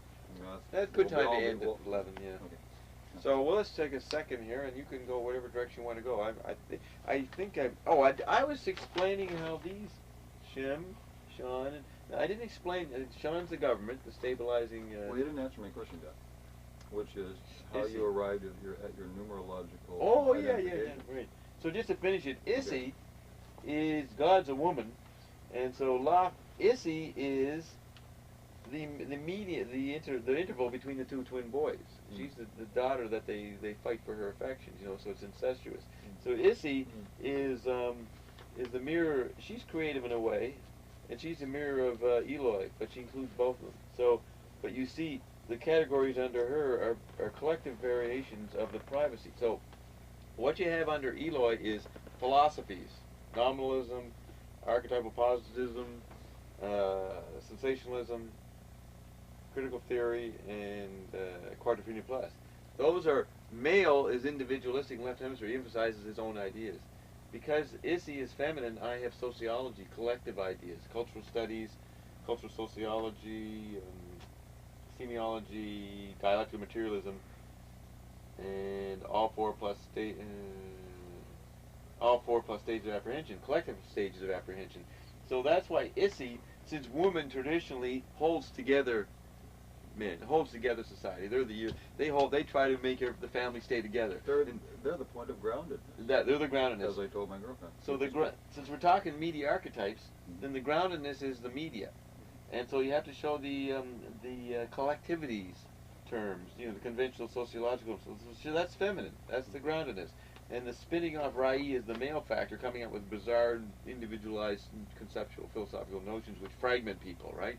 Divide and conquer. Yeah, that in the Renaissance period actually clamped down, or I guess that was the male lockdown. Yeah. But feminine was cool. And the feminine comes back in the 20th century with the right hemisphere electric environment. Right around the 1920s actually was when that first surfaced. Yeah. With some psychologist. 1922 when I was born. Was it? Yeah. 1922. Yeah, That it was some woman, I forgot her name. in America. Yeah. Well, there was It was a psychologist. I read that just recently. Klein. I No. forgot her name, but she was the one who actually, you know, mythologically, I mean, Yeah. resurrected this whole thing. Right. No. So the women have been so in that sense, you know, you could say you got LaRouche versus May, McLuhan versus Zappa, Thompson versus Krishnamurti, Coker versus Peter, Bob Dobbs versus Garrett Dean. You could debate which side has more charisma than the other. There's a difference between the two sides. You know, May Brussels definitely gets across more to people than LaRouche does. Mhm. And that's why you got May there, because that's the feminine, you know, so I indicate May. So there's reasons why you could put Sherman Skolnick there, but you got to put May because you're indicating the feminine side and it's under Issy. Okay, the number system. Yeah, 22, 14. Yeah, why? And 0, 0. Yeah, so Burroughs recognized the 23 archetypal isomorphic repeat thing that was going on, Burroughs right? did. What? Burroughs. Yeah, did you know, have you read Cosmic Trigger? Robert Anton Wilson's book? Not all of it. Yeah, okay, he talks about the reason he latched on to 23 is he read Burroughs' exegesis of 23. And the synchronicity for Robert Anton Wilson was when he discovered the 23 pattern with Burroughs, it all happened to him the same day. So he became a convert to the 23 isomorphic repeated pattern. So he was a cult devotee. Right. So Awesome. the 23, as I say in my article, the 23 is no longer in the chart because that's the World War II generation. Mhm. And this chart is about the baby boomers and the Generation Xers. Right. 23 is pre-1945. Anton Wilson, Burroughs are all born in the 30s and 20s and teens, you know. Yeah. Especially Burroughs. Yeah. And McLuhan was born in 1911, so he's part of the 23 zone before 1945. But he's the only guy who went past all the 23 guys with his comprehensive tetrad intuition. Mhm. So he made it to 22. But, okay. Now, so 22, when I was, you never heard the very first show I was on Dave Porter, if you heard the tape, Robert Anton Wilson guy, imitator, phoned up. And then right after him, Robert Anton Wilson phoned up. No, that was on May 29th. Yeah, the May 29th, I did hear it. May Brussels' birthday. And I also went to Millennium Madness. and I played the game. Oh, did you hear that show? Yeah, I went there too. Live? Yeah, I heard You it. I just- heard it live. In fact, I But might is that even when you have first called- heard of me? That's when you first I heard think me? I might have. I've called into 2 programs, and it might have been that one that I called in the first time, the first of the. Would you ask? I don't recall. Yeah. I'm not sure that was the one, but I did call in on 2 different occasions. But I did hear that program, and I did go to Millennium Madness, and I did play the game, and I talked to Wilson and the whole deal. But Wilson is just not very engaging. He's dead. Yeah, Yeah, he is. he's He's dead. too senile. He smoked too many cigarettes. Yeah. and- He's not enlivening. He's not enlivening. No. Which he's proves my he's an point. opportunist. We've got this is you're really synchronistic with this because Yeah. did you Well, for someone to have a realization about 23 through simply reading an exegesis by William Burroughs, which I didn't actually know that, but I did know through many times of hearing Wilson. You know, and I Of went the to a 23 workshop with Wilson at the Mandala bookstore, for God's sake, and he's Oh, always was talking that about. that $100 thing about 7 or 8 years ago? Yeah. Because I was in that. Yeah, now I remember you. just now. Yeah, just Just now, now. because of that. Yeah. Yeah, I think I recall that you were there. That's true. Well, okay, so that's really great, and therefore I knew all about the 23 Had you factor, read but I Illuminatus trilogy? No, No, I that's where haven't he really developed read it. too much of anything about him. Yeah. What I learn, my main method for learning is preferably through the audio tape because it's much It's more faster. It's faster, Yeah. and you can do 2 things at once. But nonetheless, I not only did that, but I went through a workshop with him, you know, and I knew this whole 23 pattern. this whole focus of this 23 pattern. But for someone who could have such an experience to bring him around to exploit that, you know, Who did that? opportunistically or whatever. Who did that? Wilson. Right. Yeah. Read it and then did that. Yeah. And then as time goes on, not flow with the punches. Right. Right. In terms of the Not the stay shi- alive. the Believe shi- in his blooming world. And yeah, fuck up. the shifting ground of the chaos of Yeah. his good buddy Timothy Leary's. Yeah. What's the name of the book? Chaos and Cyberculture. I mean, for somewhere along the line, I don't know what happened to him, but like you said, he died. I don't know why. Both of them. Yeah. You said Leary right in that sentence? No, I said Wilson. Wilson He died especially. because he stayed aligned with Leary, who was dead. Yeah, but at least Leary, and in fact, I brought out this. I want to Yeah. comment on this obituary. Leary because is livelier than Leary, Wilson. Yeah, Leary, actually an interesting correlation with Burroughs in this regard, which just occurs to me. I'm very proud to say this, Leary was great. Leary was a great contribution. And even up to the day he died, he really still was able to retain his childlike appreciation for We can say he was the unusual greatest situations. 23-er. Yeah, and so he flowed with the punches, and he did all Yeah. this weird stuff, and up to the day he died, he went with the nature of, okay, we're going to die, let's get to it and have a good time about it. Let me tell you an amazing thing. You want to see an amazing But, thing? but wait a minute. Okay. I want to refer to Burroughs, because I saw him at his last gig at the Whole Life Expo, Leary now I'm talking about. Yeah. And I engaged him in this weird shouting match. You argued with him. Yeah, he's very hard of hearing, so I wanted to ask him a question, and I was pretty far back, and I asked him, I wanted to clarify something, a misunderstanding by a woman in the first row who didn't Yeah. understand what he said. Yeah. And she uttered what her misunderstanding was, but he wasn't correcting her. He was still going to let her go with it. Yeah. So You wanted to correct So I it. wanted to correct it, and he couldn't hear what I said. So then I said it louder, and he still couldn't hear what I said. So then I decided to go like this, and he still couldn't hear what I said. So then I stood up on the chair like this, and then I started yelling like this, and then Larry said, "Oh, this is how I get it." So then he stands up on his chair, and he's going like this, and I'm going like this, and he's yelling back at me, back and forth, like. He's imitating like the form. He still hasn't Yeah. heard you, really. Yeah, really, because he's bad of hearing. But Yeah. but what was remarkable with everybody was standing there going, "Oh no," because he just went with it. And Yeah, he's lively. So I thanked him in the end. I walked up to him and I shook his hand. I said, "Tim, the older you get, the more you look exactly like William Burroughs." William Burroughs. Yeah. I don't know if you've noticed that. No, I don't But think in the last year, he looks so much like William Burroughs that it was truly remarkable. And he knew that I was right, and he looked at me with this grave face, and he goes, "I take that as like the highest compliment." He was very serious, and then he left. Yeah, that's very good, because as I said that I said Leary's the greatest 23 guy. At the same time, I'm saying, no, you got to include Burroughs, is what I was thinking in my mind. Oh. So there they are. They merge. Yeah, they did. They merged. And actual Leary, more his follow- most more respect was for Burroughs. Yeah, it was. They That were was Shem his and last John. call before he died. Was it? Yeah, the last person he talked to was Burroughs. Really? How did that happen? Burroughs just happened to call? How do you know that? Because it's been in the press. Oh, really? You mean Burroughs just happened to call? Maybe he got the word that Leary's dying and he called. Because Yeah. it went out on the internet that he was dying, so Burroughs called, but then Somehow. it just synchronistically it happened. So here's what you got to see someday. I killed Leary in 2 weeks before the Medium Madness, the Millennial Madness, the weekend of May 14th, Bowart's birthday. Nelson Fall and Bob Marshall went up to Leary's house and had an interaction discussing his interest in McLuhan. And Bob Marshall, it's the first time Leary lost. He ran out of the room. He got frightened.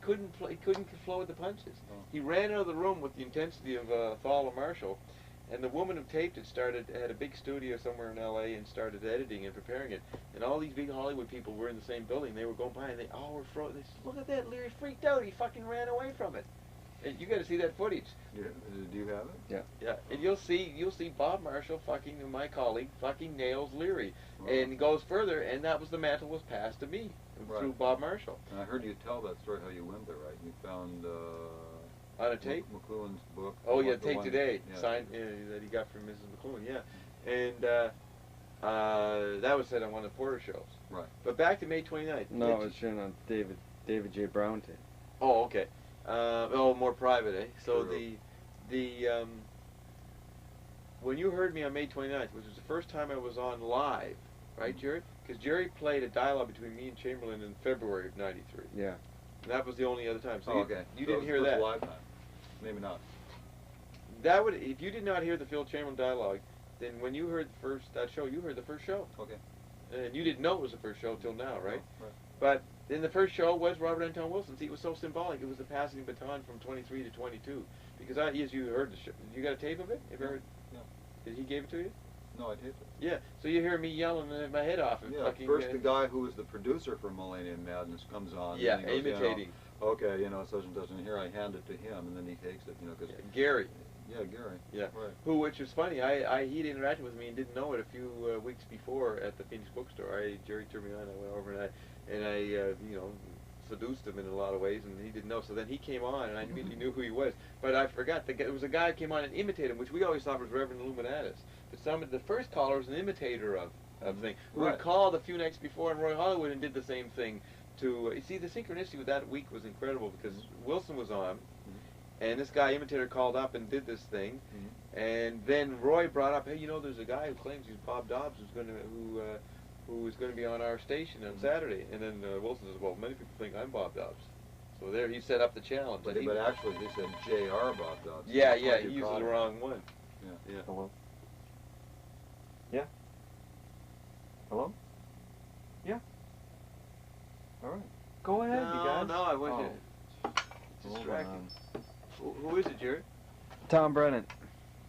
Oh. What are you guys gonna do? Well, tell Tom to phone back in 20 minutes when we're finished. Can you phone back in 20 minutes? Okay. Then we can have all our talk we want with him. What did it Did you stop it during the thing? So, well, here's the point. That Wilson, we have our shout out, and he backs off. He freaks out and says, I can't take this, and I don't know what's going on, and he hung up. Remember, he collapsed too. Now, that was 2 weeks after I had collapsed Leary. So you would give seniority to Leary, seniority to Burroughs and Leary. Wilson always was the dog catcher for the Leary reality, and the endless PR man for Leary, always backed himself up and supported Leary. But he himself created his own unique thing. He outdid Leary in the novel sense. Oh, for sure. Novel. No, I give him credit. He But was in the an hierarchy, opportunist, and he you didn't have Burroughs. Continue his education, as Bill Clinton would recommend all of. Who continues his education? Bill Clinton recommended that all individuals in society from here on out should realize that the true necessity that is incumbent upon us for Survival. for survival in the education. future is to continue your education long after you think you completed. Arrived, yeah.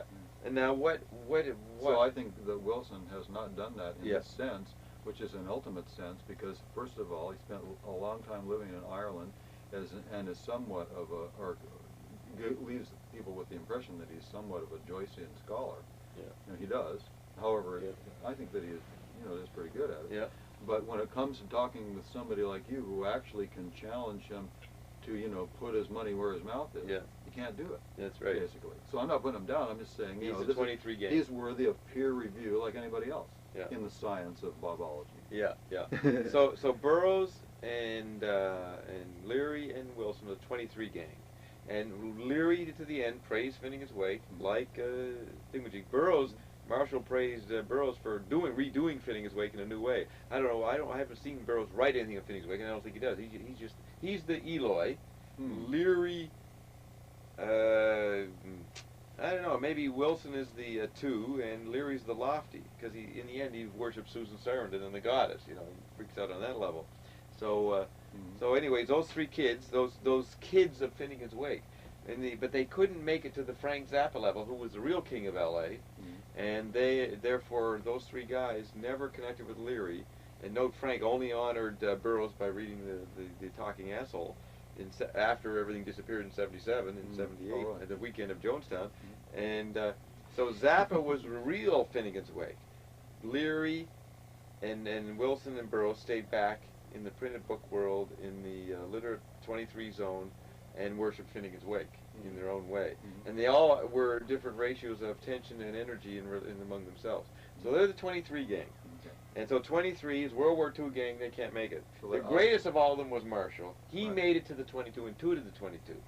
So we begin with 22, which is a tetrad. Right? So we begin with 22 because that's the tetrad. And that's what the chart comes from on the first album, is you're enhancing 22, which is enhancing the knowledge of the tetrad intuited by Joyce and Finney's Wake, and it's implemented by us in Secret Council 10 after 45, and McLuhan whistle blew on us, and then I had to go over and snuff them, deal with them. So what does 22 obsolesce? It obsolesces 23. But we don't want to, it's not important to put that in there since I didn't want to acknowledge the 23 gang, so I say we obsolesce 7. And I now know that 8, the luckiness that comes out of 7 has been superseded by the luckiness of 8. But that's because we will go into immortality and fusion, and that's why the symbol for the new breed is 8, or infinity on its side. So we obsolesce 7. Or the Mobius strip. Yeah, we which is red, well, the tetrad is 2 that's 22, Yeah. 2 Mobius strips. So we obsolesce maybe the lucky, the singular strip, which now gets us to the crop circle, which is 7, which is obsolete, because it was 77 prior. That's a good clue. I think there's a 23 factor in that thing, emphasized by the 7. So the symbol for obsolescing, 22 obsolescence 23, but the symbol of that is, the acceptable number is 7. It retrieves 18, which is the New Age stuff, as I explained in the second essay. 18 is 4 from 22 and 4 from 14. Right. We're going to, 22 is going to flip into 14. The baby boomers will flip into the Menipian mirror image, the Generation Xers. Remember the line in Flatliners when Sutherland goes, and I want to hear that again. I only saw it once, never saw it again. He goes, there was Leary, there was this, we're the new breakthrough. Do you ever see Flatliners? When the kid runs through all the media archetypes, I don't know, Leary, Rabbi Hoffman, they run through what the Generation Xers, who never could do anything because the baby boomers did it all, so they had to just sit there and look at replays and figure out, so they decided to do a flip and become assholes and hate things. And so their gurus are the punks, right? So they redid the hippies on the negative land. Negative land, right, Yeah. So they made negative land. They did viciousness for the fun of it, which I spell out. They're tight and tapered versus the fast and bulbous 22ers. So And Gothic rock. yeah. So 22 flips into 14, and but you retrieve something from the past with archetypal tendency, which will help you get, which has a value in terms of getting beyond the 14, or just has a value as a retrieval, as a viable retrieval, and that's 18. The 4 position between 22 and 14. So you're on the way to 14, you go through 18, and 18 is Seattle, is William Irvin Thompson, is the Universal Galaxy, the booties, and all that stuff. So that's why you got the 4 numbers. And it flips into 0, 0, which is, we're zeros, we disappeared, we did it twice, we pentied it ourselves, but if you become aware of Bob and get the 1, you get the decade, then you realize 0, 0 is 10 squared, which is 100. So you put the 1 in, so you retrieve unity, and also the ambiguous meaning of 1 is male. It's the penis, Right. so it's the new separateness. So 100. That's a good introduction. Have I made sense of why I picked the numbers? And I think now LaRouche, who is of the World War II generation, which is visual, the last gas of visual space, he's 1840, 1900, which is the 23 gang. LaRouche retrieves. He represents the 23 faction via number 7. McLuhan's 22. See, they're not in order. In the chart, it's 22, 7, 18, and 14. But here, it's 7 is at the top. 22 is in the obsolescence position, actually, where 7 is in the album, and 18 is in the right place, and 14 is right. So the reversing of 22 and 7 is because it's discontinuity, and it's not always linear and straightforward, even though that's implied in there. And so LaRouche, he always fought Burroughs, Wilson, and Leary. He is he's the critique of them. But he's fighting an obsolete battle in the 23 zone, but we can retrieve it as the monad, because Leary basically was wrestling with God, like Burroughs and them. And God is 23, and that's when God is reality, but it's a retrieved here situation since 1960. A homeopathic creature broke. So I think I've said a mouthful. Brought it up. Yep. Said a mouthful. Got 6 more minutes. So I answered your last question, which is numerology, which we probably began with. Right. No, I just thought I'd bring up Larry because I figured since he did die. Oh, it's very important. I'm glad you brought him up. Honoring the memory of him in the new hyperdimensional. Right, and now we surprise you. We show you when Bob killed Leary. Now here's the interesting. Bob Marshall did his interview with Frank Zappa in October '88. Frank was diagnosed with cancer 18 months later. 18. In May '93, Bob Marshall off Leary, and 18 months later he was diagnosed with cancer. Now, L.A. is 18 or Seattle. The West Coast is 18 on the way to the Pacific, the Atlantic, Tokyo, blah, blah, blah. You can relate that to these numbers, these cities now. The Pacific Rim and Yeah. the... Because, oh, that's the mirror thing.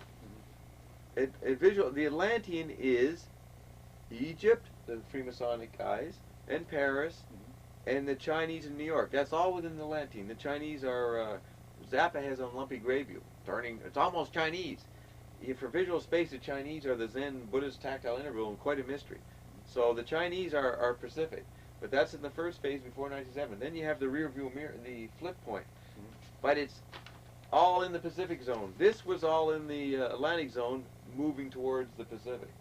In the mirror image, you're all in the Pacific. But Thompson wrote a book, Pacific Shift. That helps a lot, right? Yeah, and so within the Pacific, you have Tokyo, which is part of the Chinese thing, interacting with the discarnate Pacific Atlantis. And then it goes from Tokyo gets subsumed and has to come back and buy up Los Angeles, because Los Angeles is the real virtual ground. It's always American as the real ground. And the throat chakra of World, I think. Los Angeles? Okay. And I have my chakras in the chart. We'll have to see if that matches up though. And Little Meridian is Reagan in the 80s and the White House, and everything disappeared. There's no one there. See, there's no one there from 77 to 90, just Bob and Connie. But in the public media, it was this indifferent Teflon guy, Reagan. You know what I mean? Which everybody knew no one could get to. He slept through his thingamajig. So that's the Lemurian sensibilities within the Pacific zone, but it's between Los Angeles and Lemuria rather than Atlantis and Tokyo. So that's really symmetrical, the way that works. And then you bypass the whole East, West, Pacific, Atlantic, Lemurian thing with Dobbs versus 22 and 14, which is actually I'm fighting against the first four stages, and I'm replaying and making fun of them from 60 to 90. It's just incredible how symmetrical that is. You know, the order it has. And it has an asymmetry and a symmetry. Yeah, it's visual. It's the eye and the ear from the position of Menippean tactility. And tactility is neither eye or ear, and it includes the kinetic. Oh, and then you get the senses. The ratios of the senses are in that point. That's the effort to rebuild the body. And you have, since Bob and Connie Only People use Bob references all the way through until you realize he has been Rumpelstiltskin, and then you get the body has been built, but it's the hexad which we can't see, and it hasn't been announced yet, but it all predicted mirror and fusion. So it's the road to the White House. Road to the White House. So and it's in white, so Bob and Connie are white, so it's a reestablishing of the hegemony of the white race, but it's in a way that is not evil. Or in any way threatening to the other people, as they all merge recombinantly and genetically, and brings us back to creative evolution and understanding among all the colors of the people as colors of the rainbow. Right. The rainbow, what is the it? White Rainbow. Goddess. Robert Graves knew that. See, that's Herbert Armstrong, who says that Israel was given the job of leading the first world as Israel, which became the United States and Britain. So Bob and Connie had to be born into the white race to act it out. But Bob can never give honor to the white race because that's too imperialistic, backlogged, and fucked up because they were bad in doing it. And so I'm revitalizing the white race, but I insist I'm a black woman. So nobody wins. You know what I mean? Well, I do believe that. Which is what we interact. This happened fucking with these black guys yesterday. It was incredible. What Charles evoked in this dilemma came up, right, Jerry? And then I had to disarm the situation. I was given credit by wander by and overhear the guy, and then decided. Yeah, and they came in and involved, and Charles was telling them that LaRouche likes Farrakhan, and so they go, you like Farrakhan? You and LaRouche? Yeah, says Charles. And he says, so you agree that you're the devil? And Charles says, and then Charles started to quiver. He said, yes, but then he started trying to refine them. But Jerry and Scott or somebody started laughing and fucked up and distract things. They didn't know Charles was on a serious mission. So then I had to come in and intervene. So I point out to them, we're all subatomic particles. I did what day was that? That was Sunday. Yesterday. No, it was yesterday. After I did it at the bookstore. And so I did that, and that wiped them, and they didn't know what to do with that. And then there was a weird thing, so they started interacting with me, and then I came up and said, we're human beings. And they liked that, and they walked away. And Charles shook my hand later and says, you fucking successfully disarmed that thing. Even though he's pissed off at Jerry for distracting from what he wanted to do, but he turned out probably couldn't have done it, so he liked the way I shifted, so he thanked me for saving the world. So I saved the world. It was acted out right there in the fucking bench, right? Right. Well, I'm sure. Right, Scott? I'm sure that'll be an anticipation of the future when we merge completely fully up differently. And then he shows up this is the great thing. He shows up with the Khalil point, with the Tariq point, which was already enacted on Porter's thing, which is what was done practically in person. And then you brought up another thing. What did you just bring up at the end? You went to the 23. And I don't know. There was something there. Is it over? One more minute. Yeah. One more minute. There was some. Wasn't Just it keep the talking. the finals anachronicity? I complimented you on. Final blow by blow. Yeah, the 15 minutes ago, I said, "Hell, you did that. That's even more reason why you should show up." I don't know what it was. One thing is, you know about the decel. You know something with the decel, which is interesting. But there was something of the Robert Anton Wilson that you did. I don't know what it was. You went spoke. You heard fucking Rabbi Anton. Well, that was her first encounter with Bob. It was me dealing with Robert Anton Wilson, and you went and dealt with him and recognized that he was dead, and therefore were prepared to understand when I would say he was dead. I couldn't. Roy of Hollywood would not believe that we're dead. He wouldn't agree with what I was just saying on the Robert Anton Wilson. He worships him. Actually, on that. So at that point, he understands. It was ready to be understood. Yeah. Well, in further understanding, I want to say that we've been trying to get you on Roy Tuckman's show, and according to Jerry, Roy Tuckman is not convinced that you. How do you say it, Roy? Or Jerry? That Bob doesn't know enough, but I think you've demonstrated completely that you not only know enough. You know to me. Well, you know. And anybody You know else. Well, finish the sentence. I know enough. I want to hear this appraisal, the report card. Not only do I know This is enough. final wrap up, instant replay. The conclusion. The conclusion, culmination on the full moon. Do we have enough time? Do we have many more seconds? They're ticking. It's Yeah. still taping. Is it still taping? Quickly, say your conclusion. See if it's on tape. Listen, if I have proven. if Roy Tuckman has not concluded that you know enough, then he has not done his homework, and it's about time he pulled with the punches and got with the program, because basically he is just retrieving a lot of The 23 gang. The 23 gang, which he continues to do, and he does do. Yeah. And so I anticipate that possibly we can compel him to have put his money where his mouth is in terms of objectivity and spiritual alignment, and give you a shot at it, no matter what, because he can't in any way put himself in a position to judge you, not on any grounds. He's not qualified. Because he's not qualified. So Now you're saying you can tell him that? I'm saying that I anticipate the possibility that we may be able to Topple Roy. to topple Roy. Roy of Hollywood, which was the original cinematic synesthesia. Jerry and That's synesthesia. That's your pun. Yeah, Roy is synesthesia, C-I-N-E. Right. Cinematic seizure, however you say. Well, Jerry and I have been in some way conferring on the possibility of how to achieve this, although we've been prevented by apparently this position that Roy has taken. Now you intuited, you voted to work for Bob before you really met him, but you're happy that you met him and verified your lobbying for him. That's what you're happy about. Thank you very much, Bob. I appreciate this very good, and on behalf of